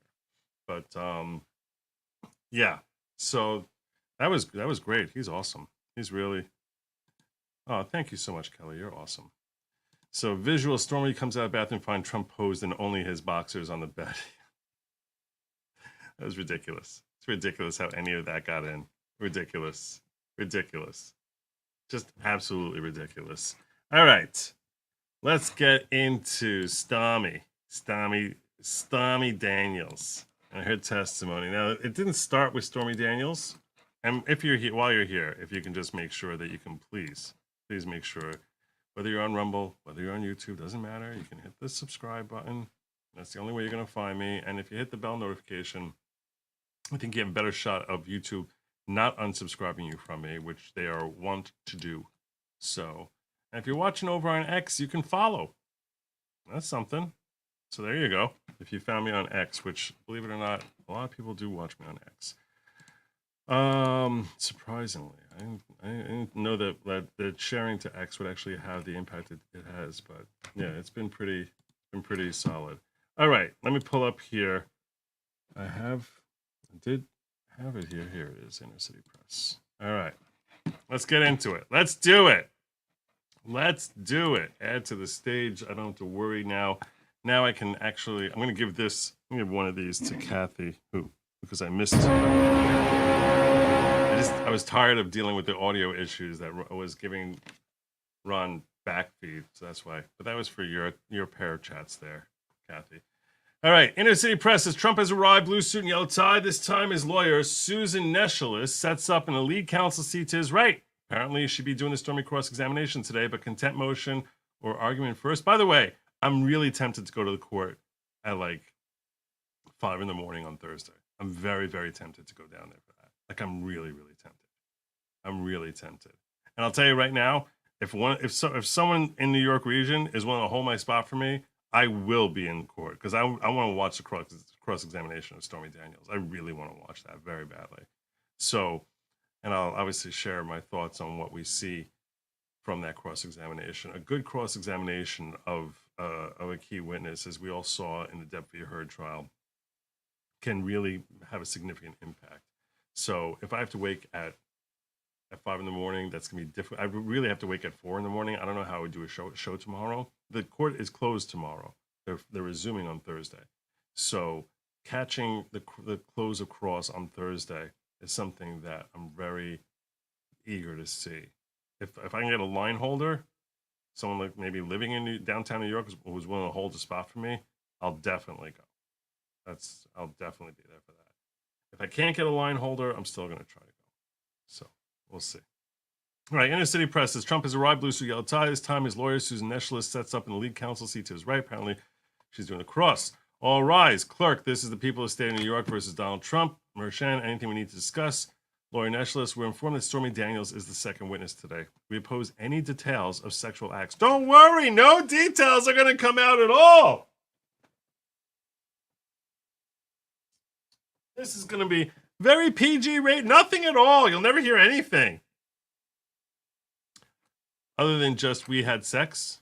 Apparently, Judge Merchan is having visualizations of his own. I'm kidding. I hold him in the highest esteem. In the highest regard. And so should you.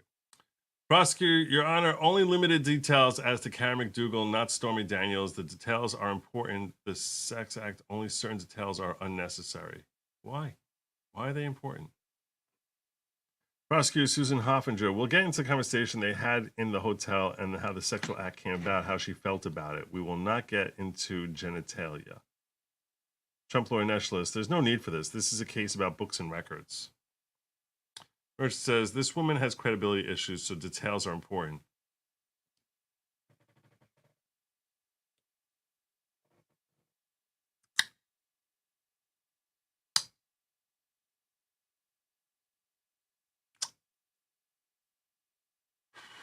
I will allow them. Call your witness. Oh, the jury. Bring the jury in.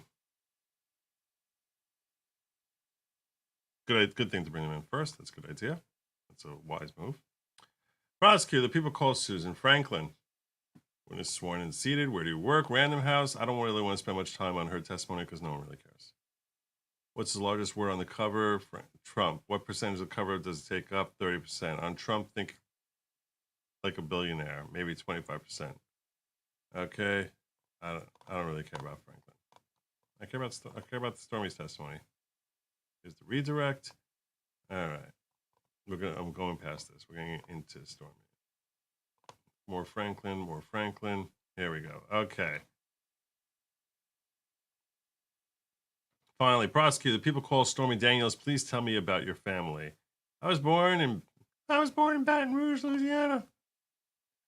Now I live in Florida with my partner. My parents split up when I was 4. Went to a strict Christian school, paid for by my father. I'm not doing this the whole time. I was raised by my mother. Hobbies in school. 4-H club. Baton Rouge Ballet Company. Okay. Newspaper editor. Daniels, a friend introduced me to dancing, exotic dancing, when I was in high school. It was better than my other job shoveling manure. I was born in a log cabin. Life was so rough. I was shoveling manure.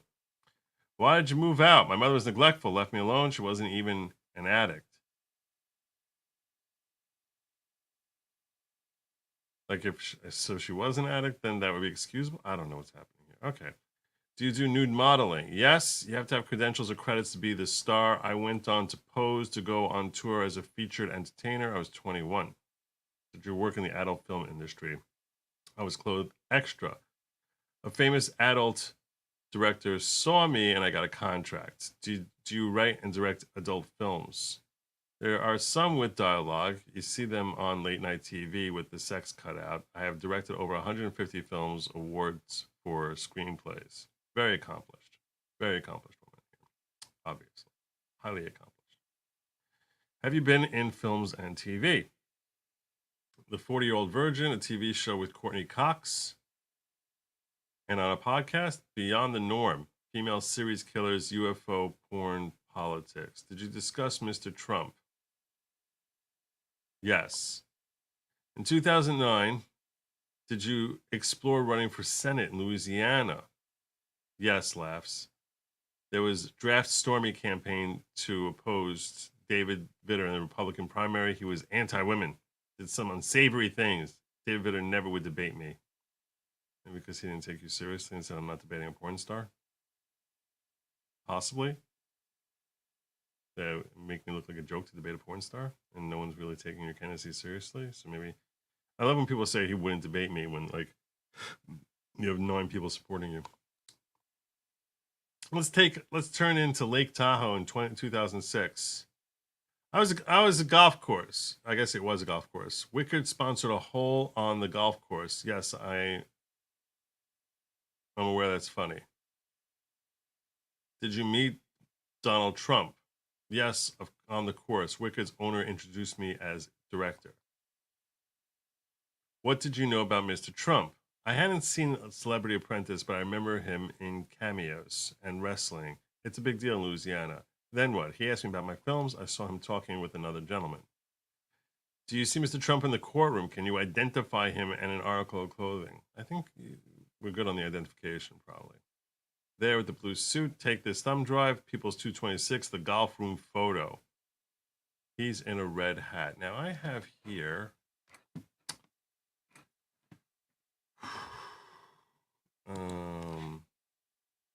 the exhibits. I want to try and pull them up as they get referenced.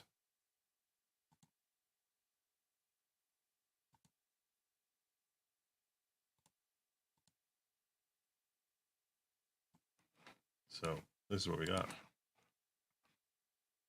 Look at that. Don't I look professional? Oh, that's pretty professional of me. You get to see the exhibit. That's the photo they pulled up there. All right. What did you tell Mr. Trump's bodyguard when he said Mr. Trump would like to take you to dinner? Stormy says, F no. Did you give Keith Schiller your number? Yes. Then why are you saying F no? Like, when you say F no, you're just like, no, I'm not giving you the number. Like, I don't see, there's some disingenuousness here. I read through this part of this and I was like, she's playing like your classic, like, I'm a woman sending as many mixed signals as possible. I don't want any part of this, I don't want any part of this, but I happen to end up on a dinner date with a guy. Like, but you're saying F no, as if I would never go within 100 meters of the guy, but you're at dinner with him. To discuss the invitation with anyone.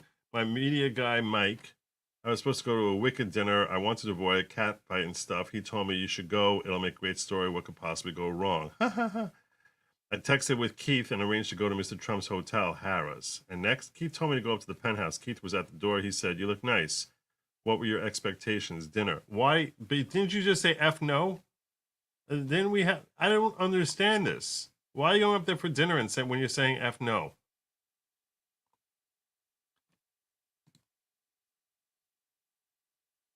What was he wearing? Silk pajamas. I asked him, did you steal Hugh Hefner's pajamas? And I told me to change. I guess I told him to change. He did. He came back in a dress shirt and pants. The hotel room was 3 times the size of my apartment. Oh, I was just taken away by the lavishness. I've never seen lavishness before. You wouldn't know that she's been a porn star, like, forever, right? What did I mean? You're reading this so far, and it's like this seems so disingenuous.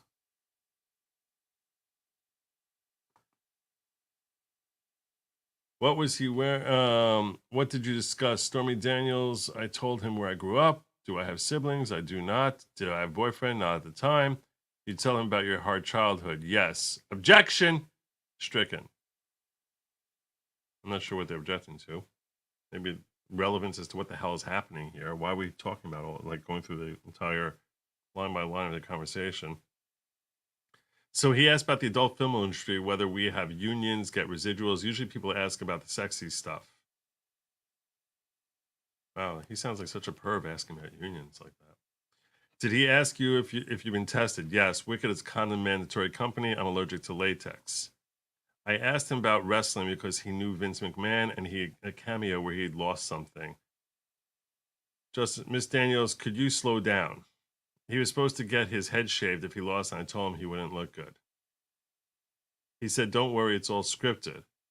Did you ask about Melania? I did. He said, don't worry, we don't even sleep in the same room. He kept cutting me off. He asked a question and not let me finish. I told him, you're rude. I ended up spanking him, and after that, he acted much better. I feel like we're missing a lot of the story here. All of a sudden, she's talking about, like, what the hell is happening here? How is this part of the testimony? Why is this an essential part of the testimony? How is this not purposefully designed to try and make him look creepy? He said I should be in The Apprentice. I told him, even you don't have that much power. He said, you remind me of my daughter, blonde and beautiful. To me, it made sense.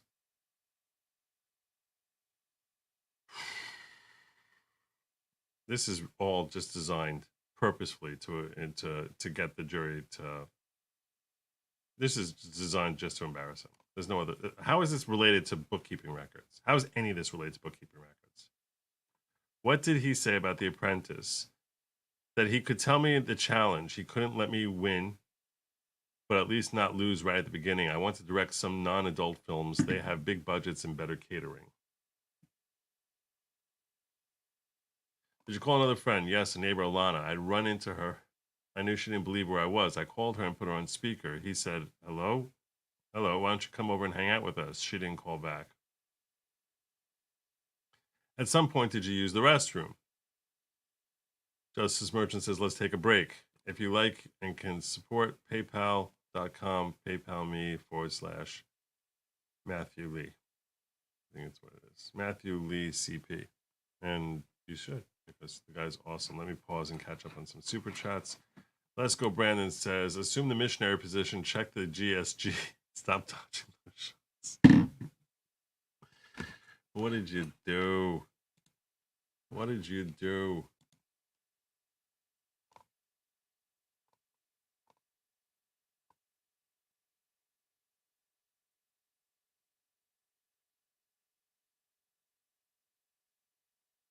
I don't know if you sent anything. I mean, someone sent $500 20 minutes ago saying something about, it says, I'll show you all what it says. Oh, dose shots. Got to cover 2A2, brother. Fine. Fine. Dose shots I'll do. I'll take 2 of these. Okay? So I don't want to hear no griping. No griping about how full my glass is. 2 shots. Give me 1 second. Just Rhonda, let me cover these first. Don't do it, Joe. No shots of money. That would be a bad image for those who struggle with alcohol addictions. I told him I'm not going to take 10 shots. Fortunately, I don't drink a lot. So, Trump is documents case. Stormy had little to do with documents today, and judge is now in a pickle. Yeah. Thanks for the super chat, Trisha. That's very kind of you. Let me check over on Rumble, make sure I'm good there. And Doug has been. Barbalo's last says 23,353 total right on GSG. Look at that. Look at that. My lawyer was saying he hopes we can get to 25,000 on a stream. I was like, I don't know if we're gonna make 3,000 in a stream. I don't know if it's gonna be. So I said we'll probably make a few shekel, but I don't know if we'll get to 23,000. We're gonna get to 25,000. But I will take 2 shots. So I'll be right back because I'm gonna be alcohol here. So, uno momento.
I know I'm muted. I know I was muted. I fixed it.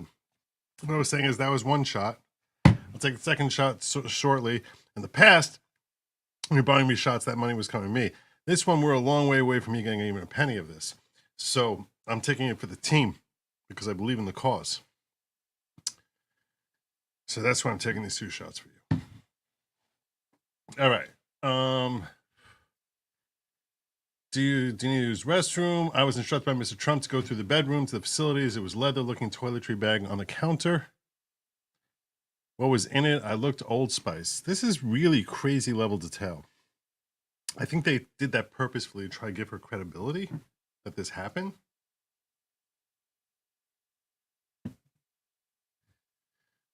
Which is all the more reason you don't have to get into the whole sexual element. But gold tweezers. When I came out, Mr. Trump was on the bed in his boxer shorts. I was startled. I felt like the run, I think this means room, spun in slow motion. Like if you stand up too fast, I thought, oh my God, what did I misread to get here? He was posing on the bed. Yeah, all of this should have been stricken. This all should have been stricken. What the hell is happening here? This is where I would have been leaping out of my chair. I don't know what the heck is happening here. It's like, it just happens to be like the classic, I'm going to paint for you a visual here. I'm going to paint a visual of the most classic type of sleazy looking move. That's what he happened to do. The classic sleazy move, like comically sleazy. That's what I'm going to paint for you. This is totally what happened. Totally what happened. Obviously, it's almost like this is. Just going to give it. It's like when Amber Heard was talking. The reason I said you know Amber Heard is lying. The reason I said I know she's lying is because when she was describing her hair being pulled by Johnny, she was like, he's pulling my hair, pulling my hair, pulling my hair, pulling my hair. That's what she describes. And she's doing this hand motion, pulling my hair, pulling my hair, pulling my hair, pulling my hair. When you're telling a story over, there's certain things that give it credibility and certain things that take away from your credibility. When she describes this, pulling my hair, pulling my hair, pulling my hair, normally when you're telling a story, you're remembering it and reliving it in your head. Which if she actually had experienced him pulling her hair, she would have been reacting like this. He's pulling my hair, pulling my hair, pulling my hair. Because she doesn't see his hand moving. She feels his hand moving. And that's how she would have reacted in the moment. So she would have been telling it over like, and then I just felt like he's like pulling my hair, pulling my hair, pulling my hair. Like her head would naturally be reacting as she's envisioning and reliving it in her mind for the jury. The reason she'd be doing a hand motion is because she didn't actually experience it. Because if you saw that happening to someone, that's what you would be seeing the person do. And that's how you knew she was completely full of crap. This doesn't make any sense. You would not be living it that way. Another thing that showed her lack of credibility was certain things were just so, and I point out the stark contrast with Johnny, where he was talking about how she's throwing bottles at him. And he's like, and she throws a bottle at me. He's flinching as if he's ducking away from the bottle while it came right by my left ear. Like he's flinching as if he's reliving it. And that's what tells you it happened. When you see someone laying out, that's one way of telling when someone is completely full of garbage. Now, I wasn't there. I didn't see her testimony. Unfortunately, this isn't televised, so no one knows how credible she seemed or how completely lacking in credibility she seemed. That's part of the frustration here. That's part of the frustration. That we cannot see whether she sounds very credible or not credible at all. At all. Nobody knows this. You know who knows this? People who were in the room and saw her testify. That's it. But the millions of people who care about this trial have absolutely no idea whether she sounded credible or seemed completely ridiculous. There's no way to know. All we see are the words here. And trust me, if you read the transcript of Amber Heard, he's pulling my hair, pulling my hair, pulling my hair. You don't see how her actions are displaying that she's full of crap. So all I'm left with are the words here on the page, trying to interpret, does this make sense, does this not make sense? And I'm just going to say this. if you're to script a cheesy film of a slimy dude, what happens? Girl goes into the bathroom, comes out, dude has taken off his clothing and is posing on a bed. And that's what she described. Like it's a cartoon that she saw of like, here's slime ball dude. And I want you all to realize what you know what a slime ball he was? That I went to the bathroom and he's fully clothed and I come out and he's posing on the bed and wearing just his boxers. I'm sorry. That's just not real life. That's not real life. Is it possible it happened? Yeah. It's far more likely she saw this in some stupid movie she wrote.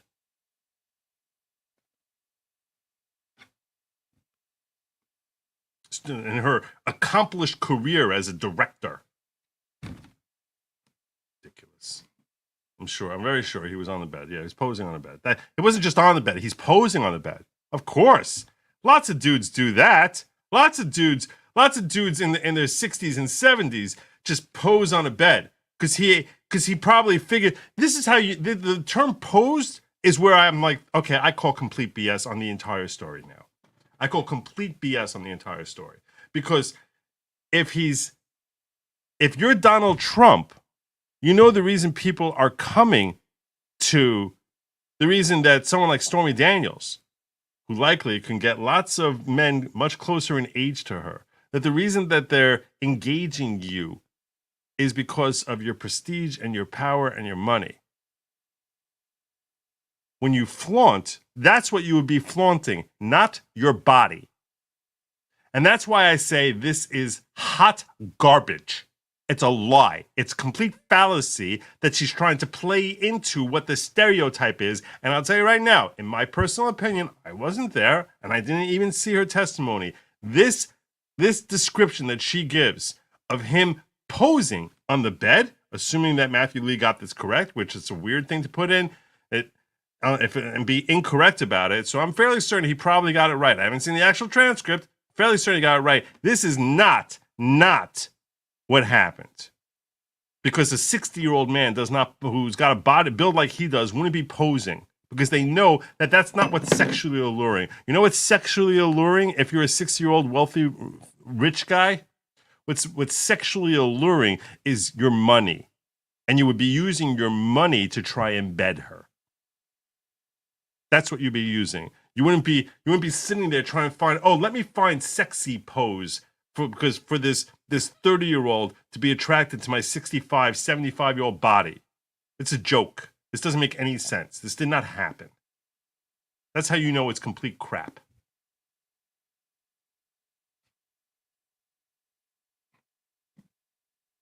That's my personal opinion. I wasn't there. I'm just sharing with you my personal opinion as to why this seems stupid. It seems stupid to believe that that's what he would do. Even if he wasn't a presidential candidate, which he was not, presumably at this time, this seems stupid. Now, I'm not saying that they did not engage in coitus or that he didn't sleep with her. That's not what I'm saying.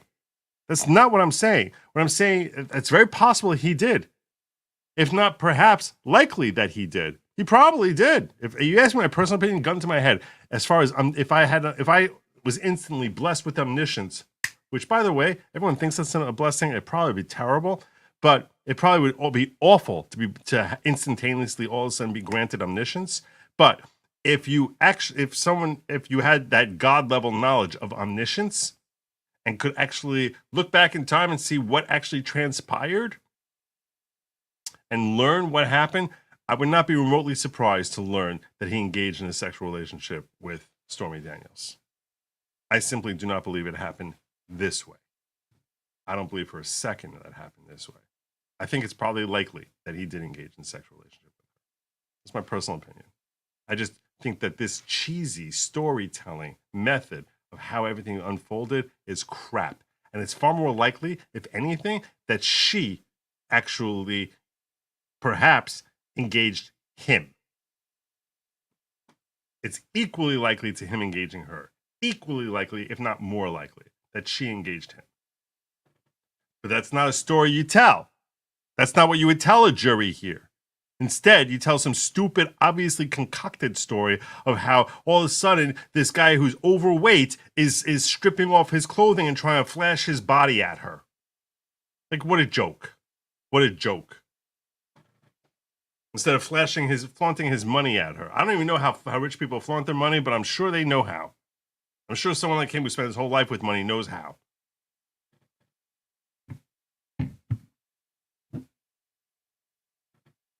This seems stupid.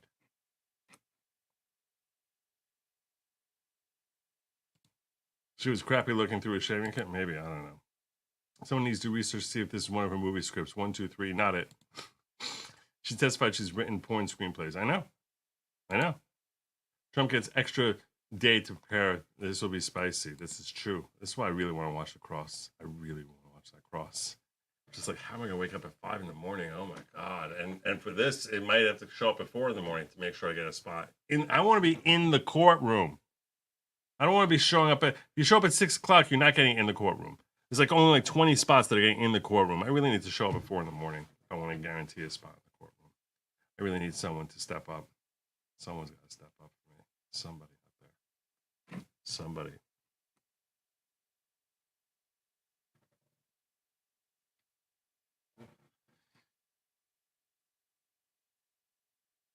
Should I pay someone? We'll see. Stormy Daniels, he stood up, not in a threatening manner. He said, if you ever want to get out of the trailer park, objection, sustained, move on.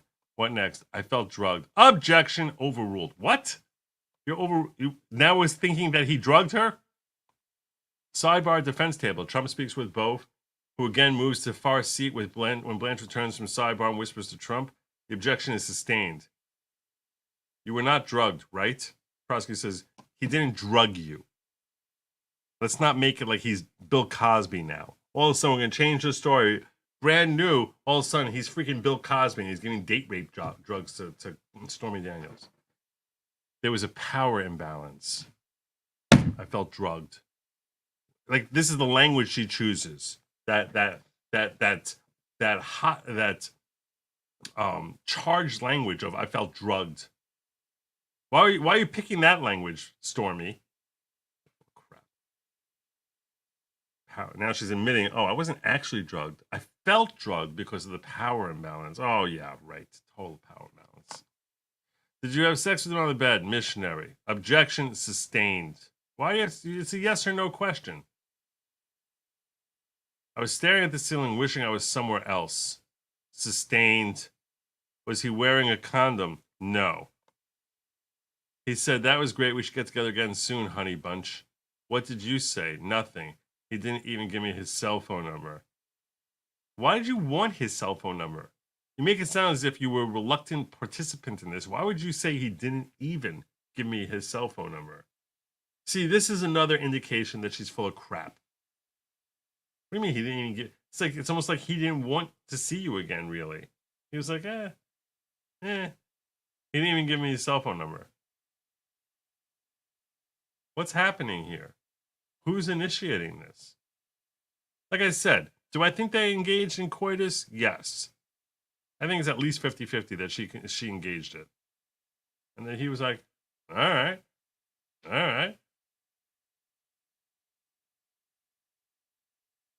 And then she's like, he didn't even after I gave him that, he didn't even give me his cell phone number. That's when you say the word even. I want to check the transcript, see if he said that. He expressed concern about his wife finding out. No. So why are you asking? I don't understand that.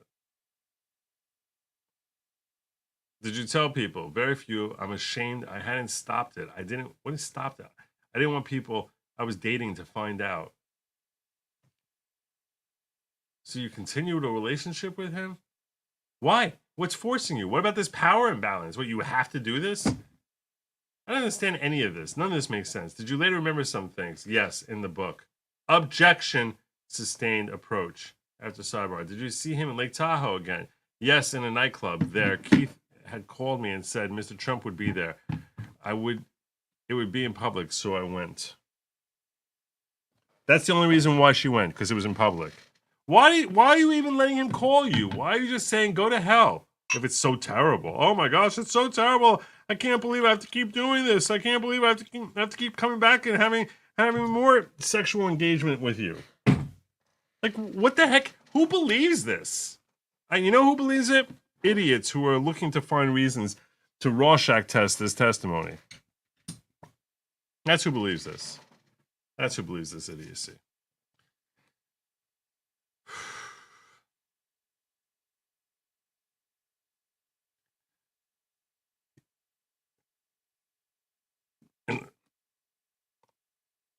Ben Roethlisberger of the Steelers was there.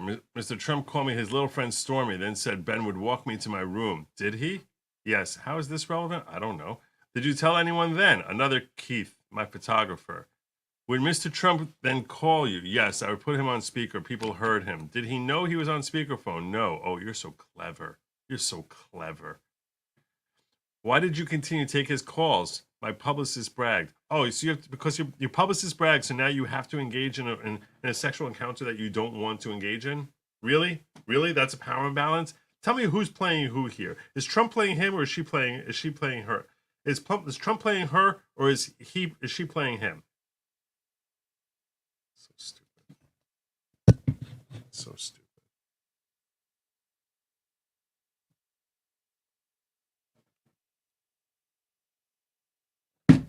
That was for you, Lesko.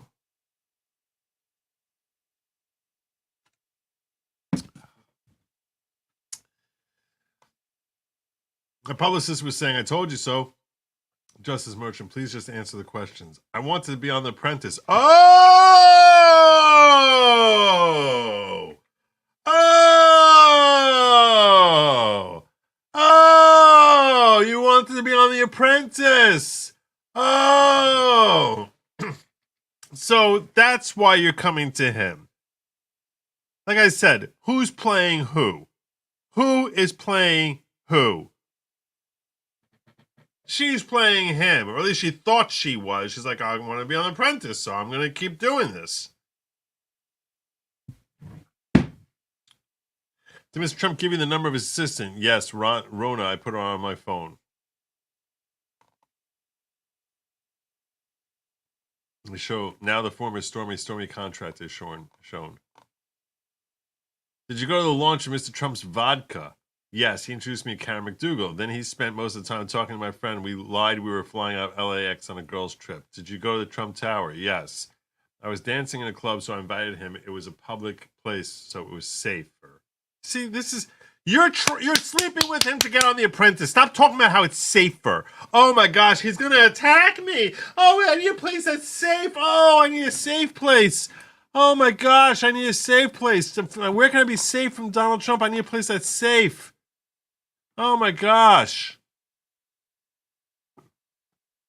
Here, this is for her. This is for her where she needs a safe space. The following program frequently combines snark with clever innuendo. We really hope that you aren't offended. Really. We will even give you a safe space. There. Isn't that better? Your stupid safe space there, Stormy. Purple box. Oh, God. Unbelievable. But the people who hate him, they'll be like, oh my gosh, it's everything she said. I can't believe it's so compelling.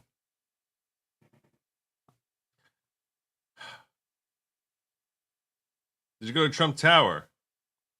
I was dancing club, so it felt safer. Objection sustained. And at Trump Tower, he said he was still working on getting me to The Apprentice. He introduced me around. Did you see Mr. Trump in L.A.? Yes, he invited me to his bungalow. But then my publicist was my boyfriend.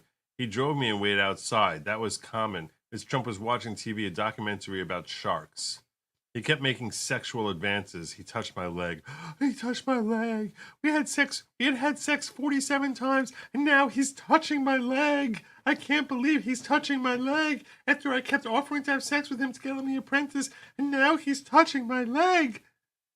How did you respond? I told him I was on my period. There was no progress on getting on The Apprentice. Oh, that's what it is. Because, yeah, that's not completely a hooker right there. No progress on getting The Apprentice. I stopped answering his calls, but he told me Jenna Jameson would be on. Did you move on? How was your life? Awesome. I moved to Texas. I became a rank equestrian. Objection. I'll allow it. Did you agree? Of course. Did you agree to be interviewed by In Touch? Yes, someone had sold my story. What story? That you basically were prostituting yourself to get on The Apprentice and it failed?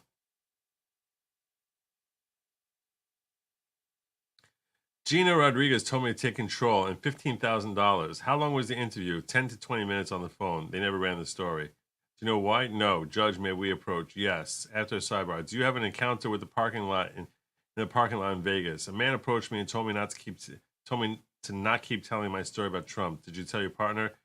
He was having mental issues. He was. All right. Did you become aware your story was on the dirty.com? Yes, I don't read that site. I wanted it taken down. I'd been threatened. What did Gina say? Oh, who's Gina Rodriguez? Who is this? She's the one who paid her $15,000. I don't know. She asked if she could get Keith Davidson to get it taken down. That's her lawyer. Did Keith Davidson succeed? Yes, it came down. In 2015, once Mr. Trump was running for president, were you told you could sell your story for more? Yes, I was advised by a lawyer to have a press conference. Oh, now let me see. Now that I didn't get on The Apprentice, let me see if I can use this to try and go after him. I'm telling you right now, this is what basically was happening. She seduced him. This whole crap, stupid story about how he's laying on the bed posing is a joke. It's a joke. This is my personal opinion, okay? He probably threw something out about getting on The Apprentice. Wouldn't you want to be on The Apprentice? I think, maybe we have a spot for, I don't know. Maybe we have a spot for you on The Apprentice. It's possible, But I get kind of, and then he basically used The Apprentice as bait to try and get her to bed him. This is likely what happened. This is my best guess based on what I'm reading so far. He used The Apprentice as bait to get her in bed and then never delivered. He never got her on The Apprentice. Never put her on The Apprentice, whatever it is. Never got her on The Apprentice. So then she's like, oh, okay, let me use this to try and extort money out of you. The fact that I had this relationship with you, I'm going to use this to try and extort money out of you. And he's like, fine, here's some money. Go away. That's essentially what happened. That's the most likely thing that happened. If I'm a juror, that's what I'm thinking happened here.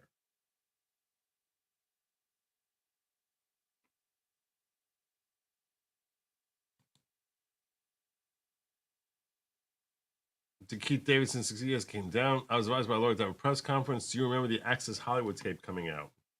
Yes, Gina told me about it. I want to get the story out because of the threat. Did you find that Donald Trump and Mike Cohen wanted to buy your story? Yes. It would be good. My husband wouldn't find out, but I'd have paperwork. I didn't care about the $130,000. The amount didn't matter to me. Then why? Of course it mattered to you. You wanted the money. Of course. She's so full of crap. Of course the amount mattered to you. I'm sure if it was 50,000, you wouldn't be happy. 130 is not really a round number. We no longer live in California, which is very expensive. We were presented an agreement. Were you presented an agreement? Yes. What is this? Keith Davidson's email to Mike Cohen. I wanted it done before the nomination. Oh. Did you mean election? Yes, the election. This was the side letter. I was Peggy and he was David Dennison. What is this? People who knew. One is Keith, not Davidson. We'll break to 2. They're back. Trump's lawyer. So we move for a mistrial based on this morning's testimony. It was prejudicial and differs from the story she was peddling before. There was testimony about no condom, the spacing in the room, the power dynamic. Trump's lawyer Blanche says there was testimony about a second sexual advance, totally relevant to this case. She kept saying it was in a public place. What does the jury do with that? There was objections sustained, but it's still prejudicial. Guardrails didn't work. It's an issue. We're going to cross-examine her shortly, presumably, but that's not really the issue. She testified today about consent danger. It's not about what she was selling in 2016. It's not what she, in other words, her story has changed now completely. And this was very prejudicial. Prosecutor says her testimony today goes to the defendant's motive. The lack of condom has been out there for a long time. There were details she only remembered after a movie in 2019. She remembered details years later? Okay. Guess that's possible. They opened the door. They put in an exhibit saying the 2011 threat was not true. Some of this will come out in cross, and I hope on redirect. She testified that she was not directly threatened and that she did not say no. I can rule on this. I agree there were things that would have been better left unsaid. I do think this witness was hard to control, but I do not believe at this point a mistrial is warranted. Surprise, surprise. I was surprised that there were no more objections. At one point, the court sua sponte objected. You never grant their objections. Not surprised, not more objections. If we object, you say, leave us alone. There's no overruled. Well, it does seem like he sustained some objections here on this one, to be fair. If you want, I'll give a limiting instruction as to the 2011 parking lot incident.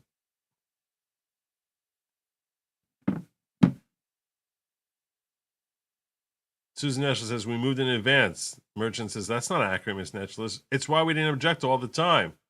I'm going to deny your motion for mistrial at this time. Do you want to discuss a limiting instruction? Sidebar, as discussed at the bench, we're going to take some more time. It'll be back to me by Thursday morning? Yes. With the consent of the defense, Ms. Hoffinger has stepped out to give some instructions to her witness to stay focused and only answer what is asked. After a time, witness enters, then the jury. The delays in payment, prosecutor, delays in payment, put up the email. She's reading, no funds have been received. My client says the deal is off unless funds received by 5 p.m. Keith, the ab intit, no idea what that means. Ab initio.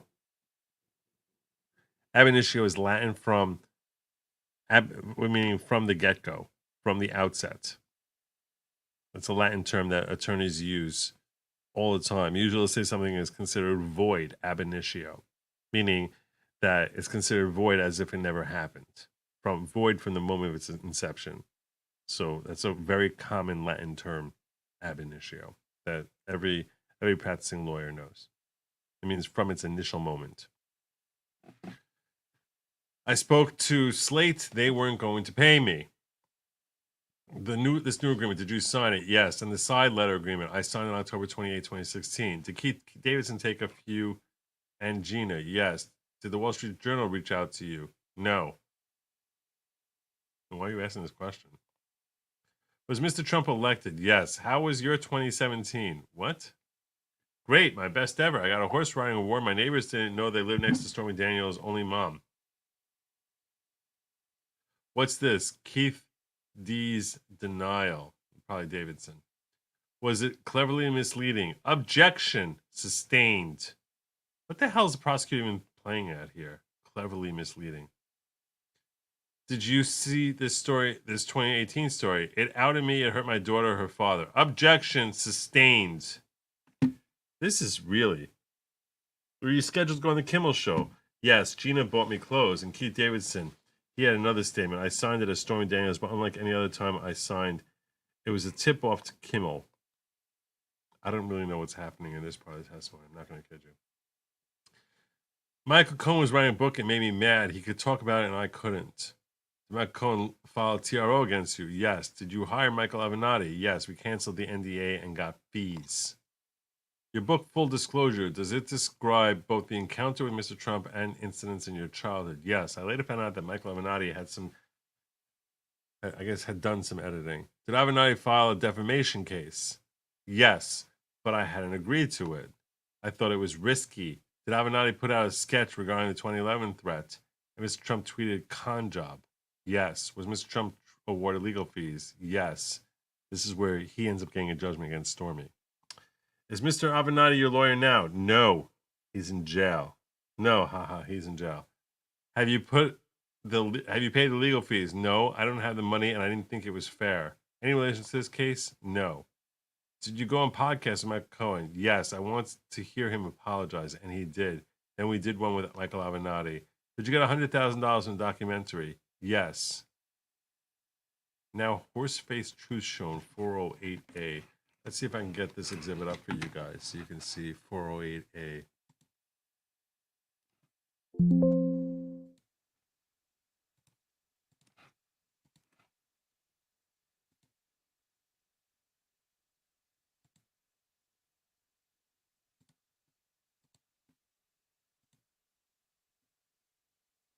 Where is 40? I don't see 408A. Where that came a day earlier.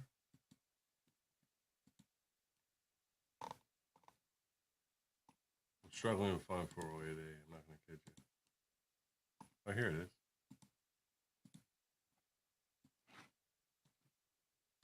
This is 408A.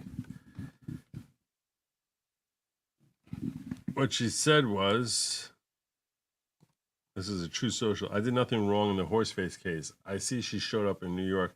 Horseface being probably, I assume, Stormy Daniels. I see she showed up in New York today trying to drum some publicity for herself. I haven't seen or spoken to her since I took a picture with her on a golf course in full golf gear, including a hat close to 18 years ago. She knows nothing about me other than her conman lawyer Avenatti and convicted lying felon jailbird Michael Cohen may have schemed up. Never had an affair with her, just another false acquisition by a sleazebag. Witch hunt. He wrote that in 2023.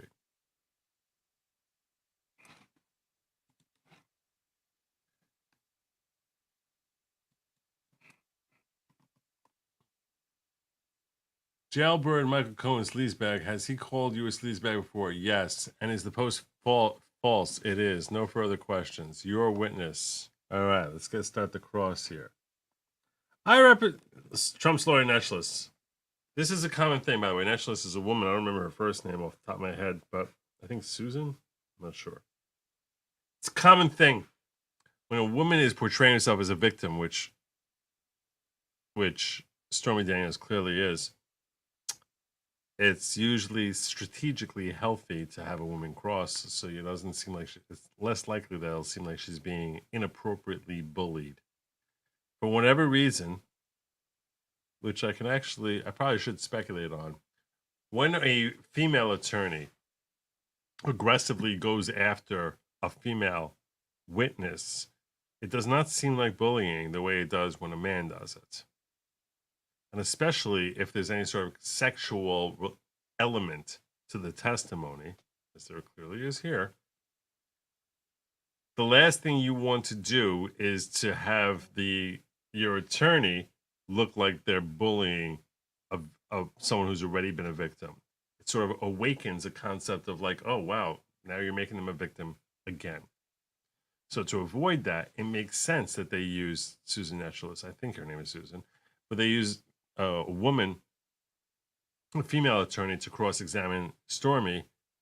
It's less likely to be deemed by the jury as if they're witnessing in real time a second victimization of this female victim. So that is the logic that motivates many attorneys to say, let's cross the woman with the woman. Let's use a woman to cross a woman.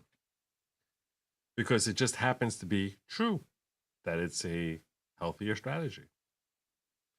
You just see the person and you're like, I can't believe this dude is victimizing her again, as opposed to, this is just a lawyer doing their job if a woman's doing it.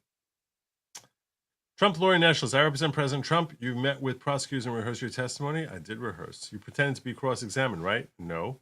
You said mock. No longer, right? You said you did porno for more money, right? I like how she chose that term, porno. It's a very derogatory, it's a nice way of basically very subtly, just sort of letting everyone realize. It's just sort of diminishing her in the eyes of the jury. It's effective. I like this start here.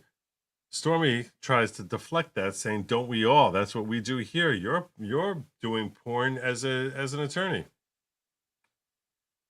Which I will tell you, a friend of mine many years ago basically compared lawyers to porn stars.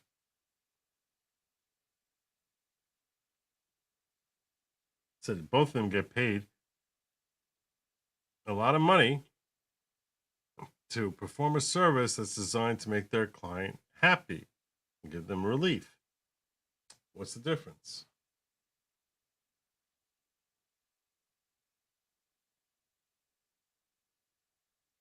Both of them are willing to basically degrade themselves for the money. I think he didn't like me. This friend of mine. I'm kidding. He definitely likes me a lot. But yeah, it was him way of basically looking at trying to look at the hypocrisy of the law profession. as claiming that they're somehow superior to anything other than a prostitute. That's how I took it. You hate President Trump, right? Yes. You wrote you'll dance when he's jailed. Can you show me that? You wrote when he's selected to go to jail. Did you just laugh? Someone else wrote select. It's funny. Go to jail. It's funny. Not because you think this is all funny. No. You owe him $500,000 in legal fees. I'm not sure of the dates. March 2022, you were ordered to pay attorney's fees for the appeal too, right? Yes. More in 2023 because of your frivolous suit. Objection sustained. You have money, right? We all have money. You have said you'll never pay, right? Correct. I offer her tweet as evidence. Objection sustained approach. Judge Merchant accepting to evidence. So he goes from sustaining objection to saying, overruled, and I'm accepting this evidence. This tweet, I'll go to jail before I pay a penny. That's what she said. That was you saying you didn't care about federal order, right? I won't pay for telling the truth. You wrote this. I don't owe him crap, and I'll never give that orange turd a dime. Yes, you made fun of how he looks, right? He did it first. So that's a yes. You refused to fill out an access form. False. Did you give an interview to Jeff Toobin and say you will not fill out the form? They asked about my daughter. Let me show you J10A. Recognize it? An email from my attorney. That's an email from my attorney. Let me see if I can pull up J10. Let me see if I can pull that for you.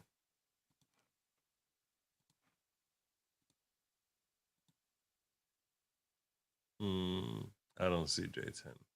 I see it was number in the 400s. That's People's Exhibit. Look up defense exhibits.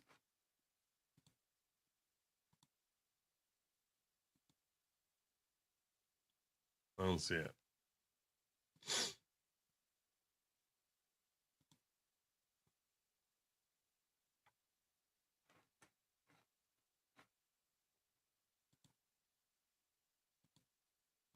I don't see it here. Sorry. You only partially filled it out, right? Objection sustained. May we approach, Your Honor? Sidebar, Trump sits with Blanche at defense table. Natural show of the page. Just Merchants. Take that down. Take that down. Trump's lawyer. Let me hand you this. It's only partially filled out. It asks income. You say unknown, right? Stormy says, I'll fill out info that I won't fill out info that endangers my daughter. It asks what cars you own, and you won't answer, right? Yeah, that really endangers your daughter very much. What cars you own? Oh my gosh! If you tell them that you own like a 2020 Honda Odyssey, your daughter is totally in jeopardy. Totally. I mean, seriously, how many 2020 Honda Odysseys are there? Anyone could just find her if you just say 2020 Honda Odyssey. Obviously, you can't fill that out. But why don't you just throw your daughter in front of a train if you're going to say that you own a 2020 Honda Odyssey?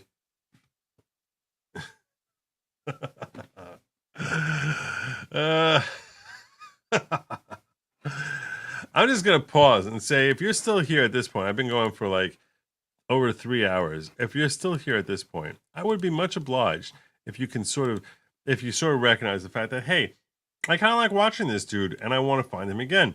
And statistically, a third of you are not subscribed. So I'm just going to say, hit the subscribe button, please. Now. Not later. Now. Do it now. I said now. Please. Be much obliged. Thank you.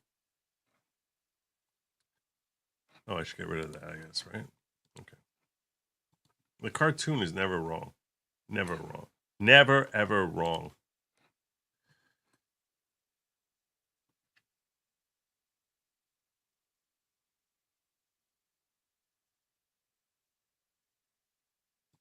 Mr. E says, is that a wad of money in your pants, or are you just happy to see me?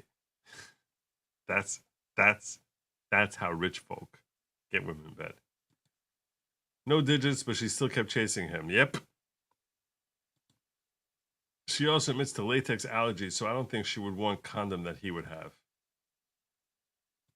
That's a good point. Good point, elegant fans. Good point, fans. Elefant says, I'm not saying Stormy's a gold digger, but she ain't messing with no broke digger. I ain't saying Stormy's a gold digger, but she ain't messing with no broke digger.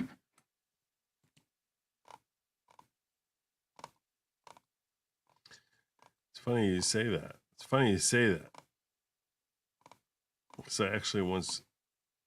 Because I actually once created an intro that goes like this. The following program would like to share a thought from Kanye Kanye regarding tonight's guest. Now, I ain't saying I ain't he saying a gold burger, but we ain't seen him with no pork. I ain't saying he a gold burger, but we ain't seen him with no pork. There you go. I knew you reminded me of something. Wouldn't Trump the germaphobe wear a balloon cover?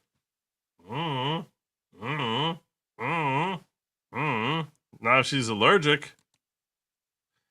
Notice the only time she describes sex with Trump, all other are meetings they want to make first time non-consensual. Perhaps. That's possibly true. Just X you a link, best ever Trump vid. You're welcome. Did you? Janellarella, who I owe a hat to, and I do. I know I owe you a hat. I haven't forgotten about you, Janellarella. I owe you a hat, and I will take care of that. I already made the hat. In fact, I feel guilty. I know you haven't brought it up in a long time, and I owe this hat to you for a long time. I want to show you all the hat. Give me 1 second.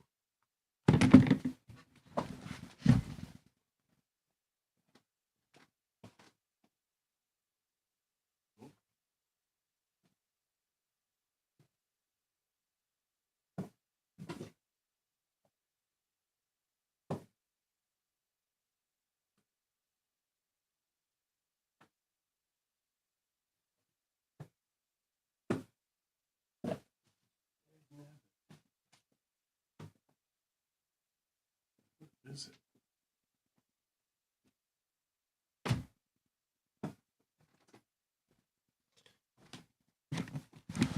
Okay, I'm not saying it right this second. Sorry about that. I think Gina Boyfriend runs dirty.com. Maybe. I don't know.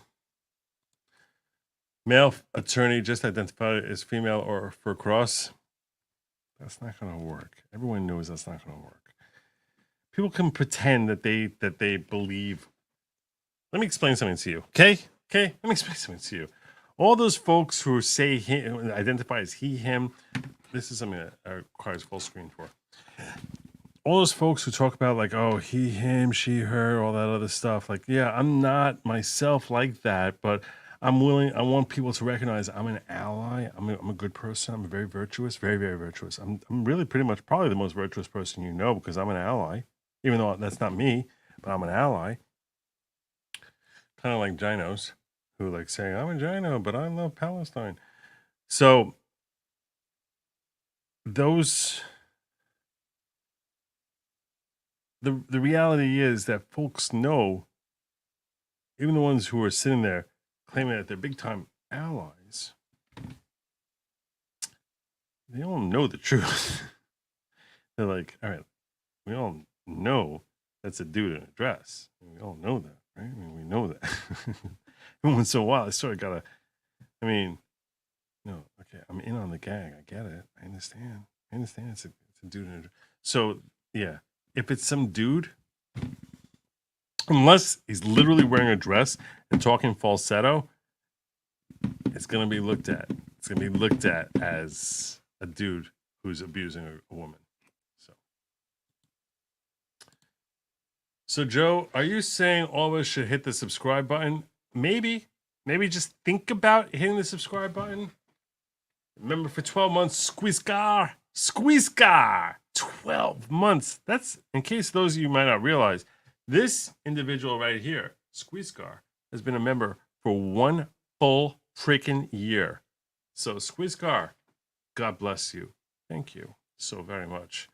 I'm kind of saying, sort of a little bit kind of saying, for those of you who may have missed it, is I think it's a good idea. You run on up there, hit the subscribe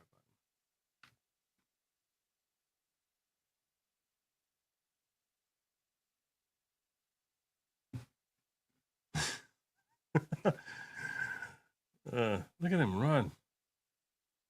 Looks like Mario and Donkey Kong. All right. You own a home? That's Trump's lawyer nationalist. You own a home? No. Really? You did that to yourself for all those years and you don't even own a home? You tweeted, you made so much important you could just buy your ranch home.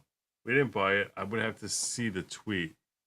And those are J17, which I can't find anything named J, so I can't find that. You said, I just paid for my ranch. I meant pay rent.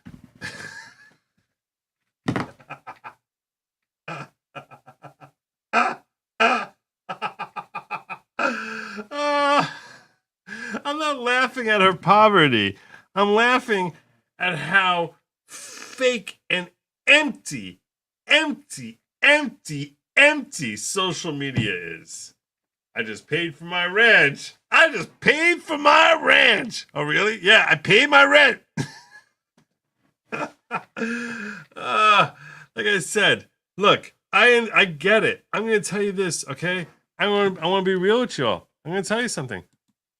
I'm not a wealthy person myself, okay? And I've spent great periods of my life struggling. There's no shame in that. There's nothing at all shameful about that. That's just the reality of life. The world is hard. It's hard to get by. You got to bust your tail to try and find a way to get by. I'm simply laughing that she referred to herself as, I just paid for my ranch, meaning I meant pay for. He was so desperate for validation. Oh my God. I meant pay rent. Wow. Oh my God. Neshalis is just skewering. I meant pay rent. Are you making money claiming to have had sex for more than a decade, right? I make money telling my story. It also costs me money. Did you speak with Gloria Allred? I told her I had sex with Donald Trump. Is this your book full disclosure? Yes. You say Gina Rodriguez set up a call with Gloria Allred? Yes. You told Gloria Allred you did not have sex with President Trump, right? No. I told her I did have sex with him. Let me show you. You say you left out sex. Later, I told her. Not in the book. I would not go with force, so I said no. Huh? Well, Neshalis is just like toying with her practically now. You're just making this up now, aren't you? I didn't trust her. She doesn't say no. She totally made up the whole posing on the bed thing. It taught you if you want to make money off President Trump, you have to claim sex. No, but it seems to be that way.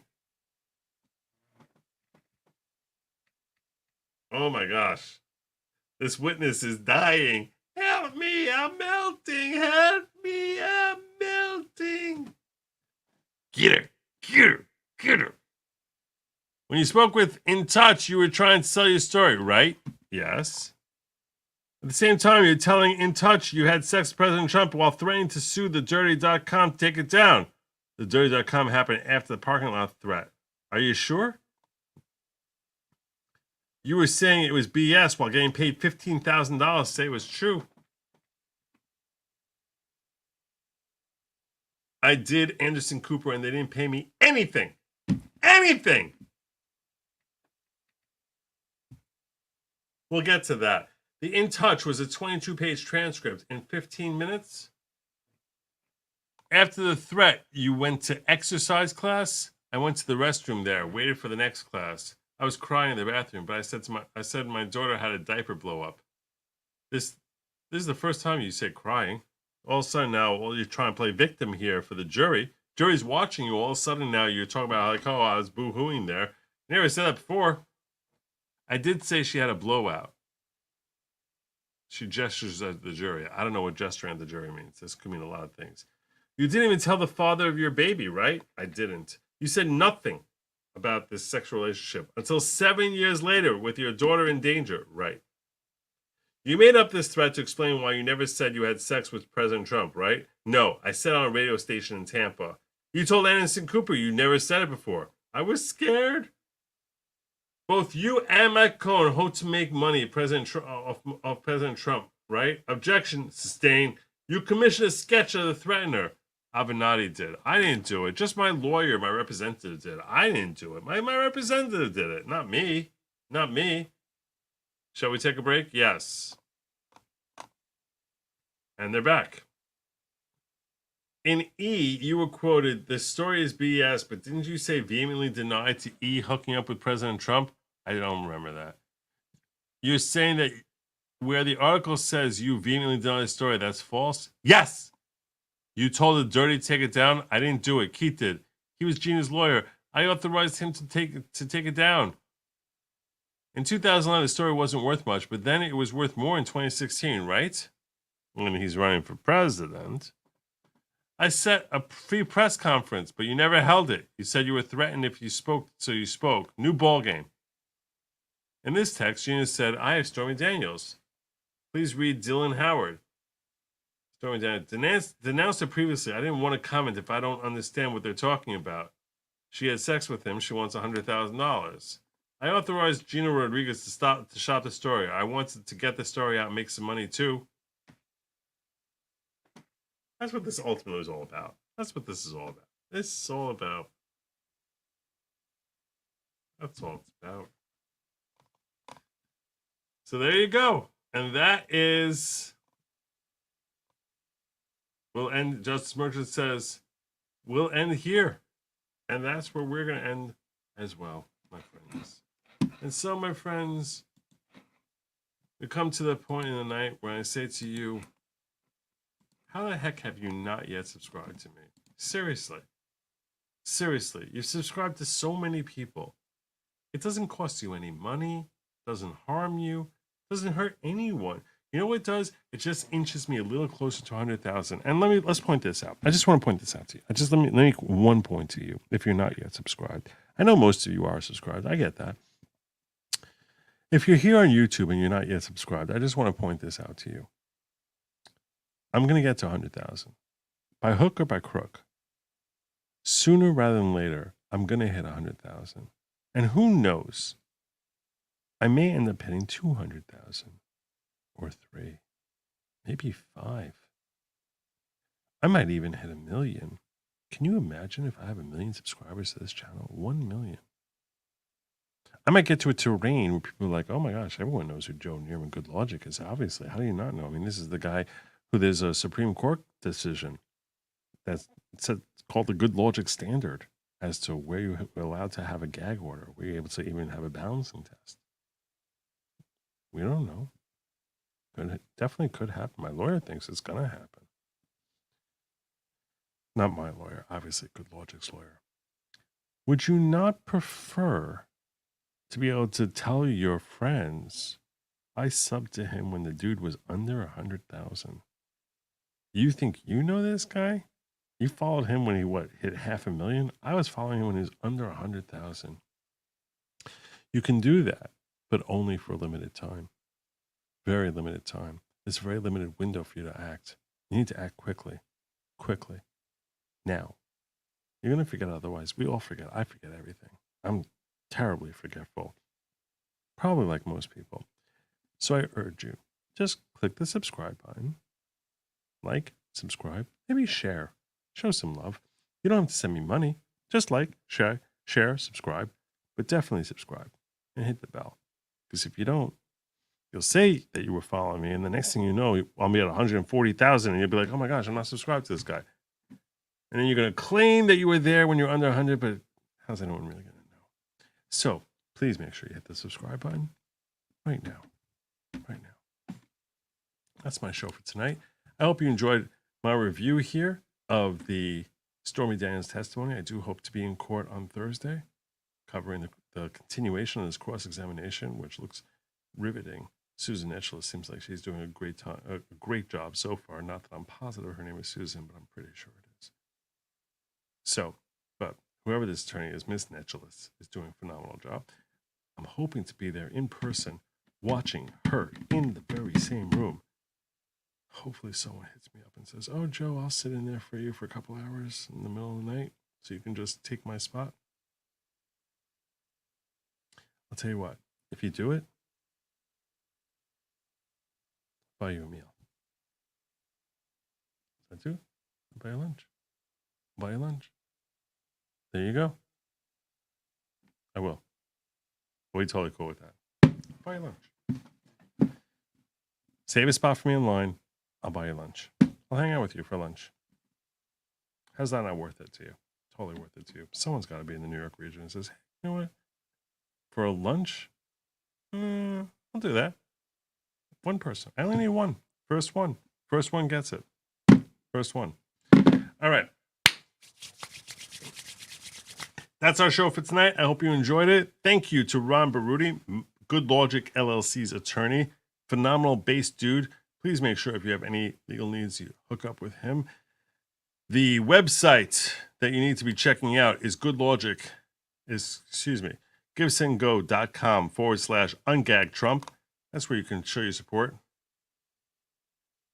And yeah.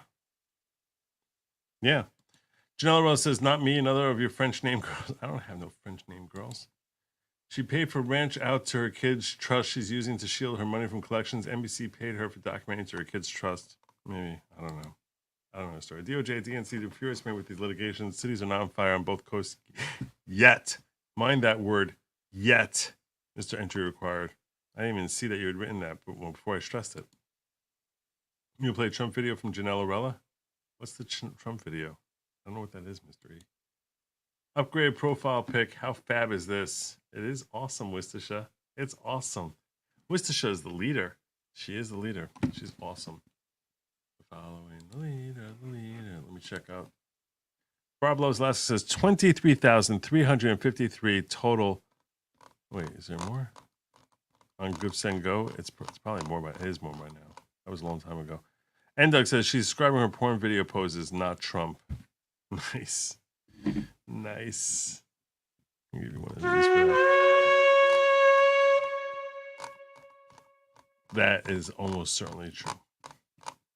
Scrolling down, making sure I didn't miss nothing. All right, I'm good over there. Let me check locals so that no one gets mad at me, because I don't like when people are mad at me.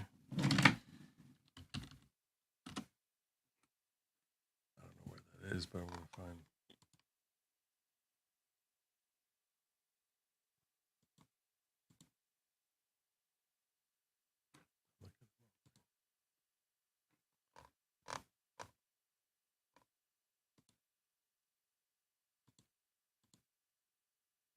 All right, I'm good on locals. I'm good everywhere.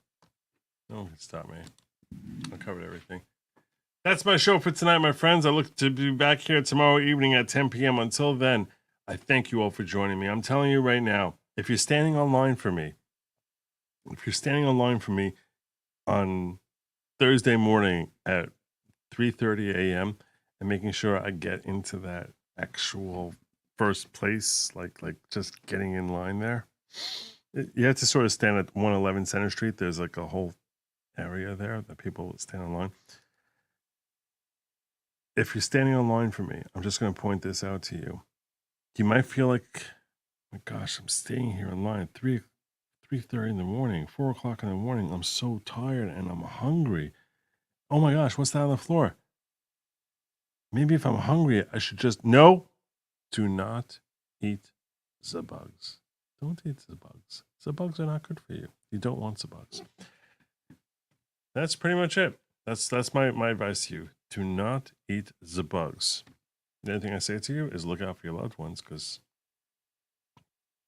that's why you love them, so that you would look out for them. That's why. That's why. Till tomorrow, I thank you for joining me. Have a good night, and as always, Godspeed.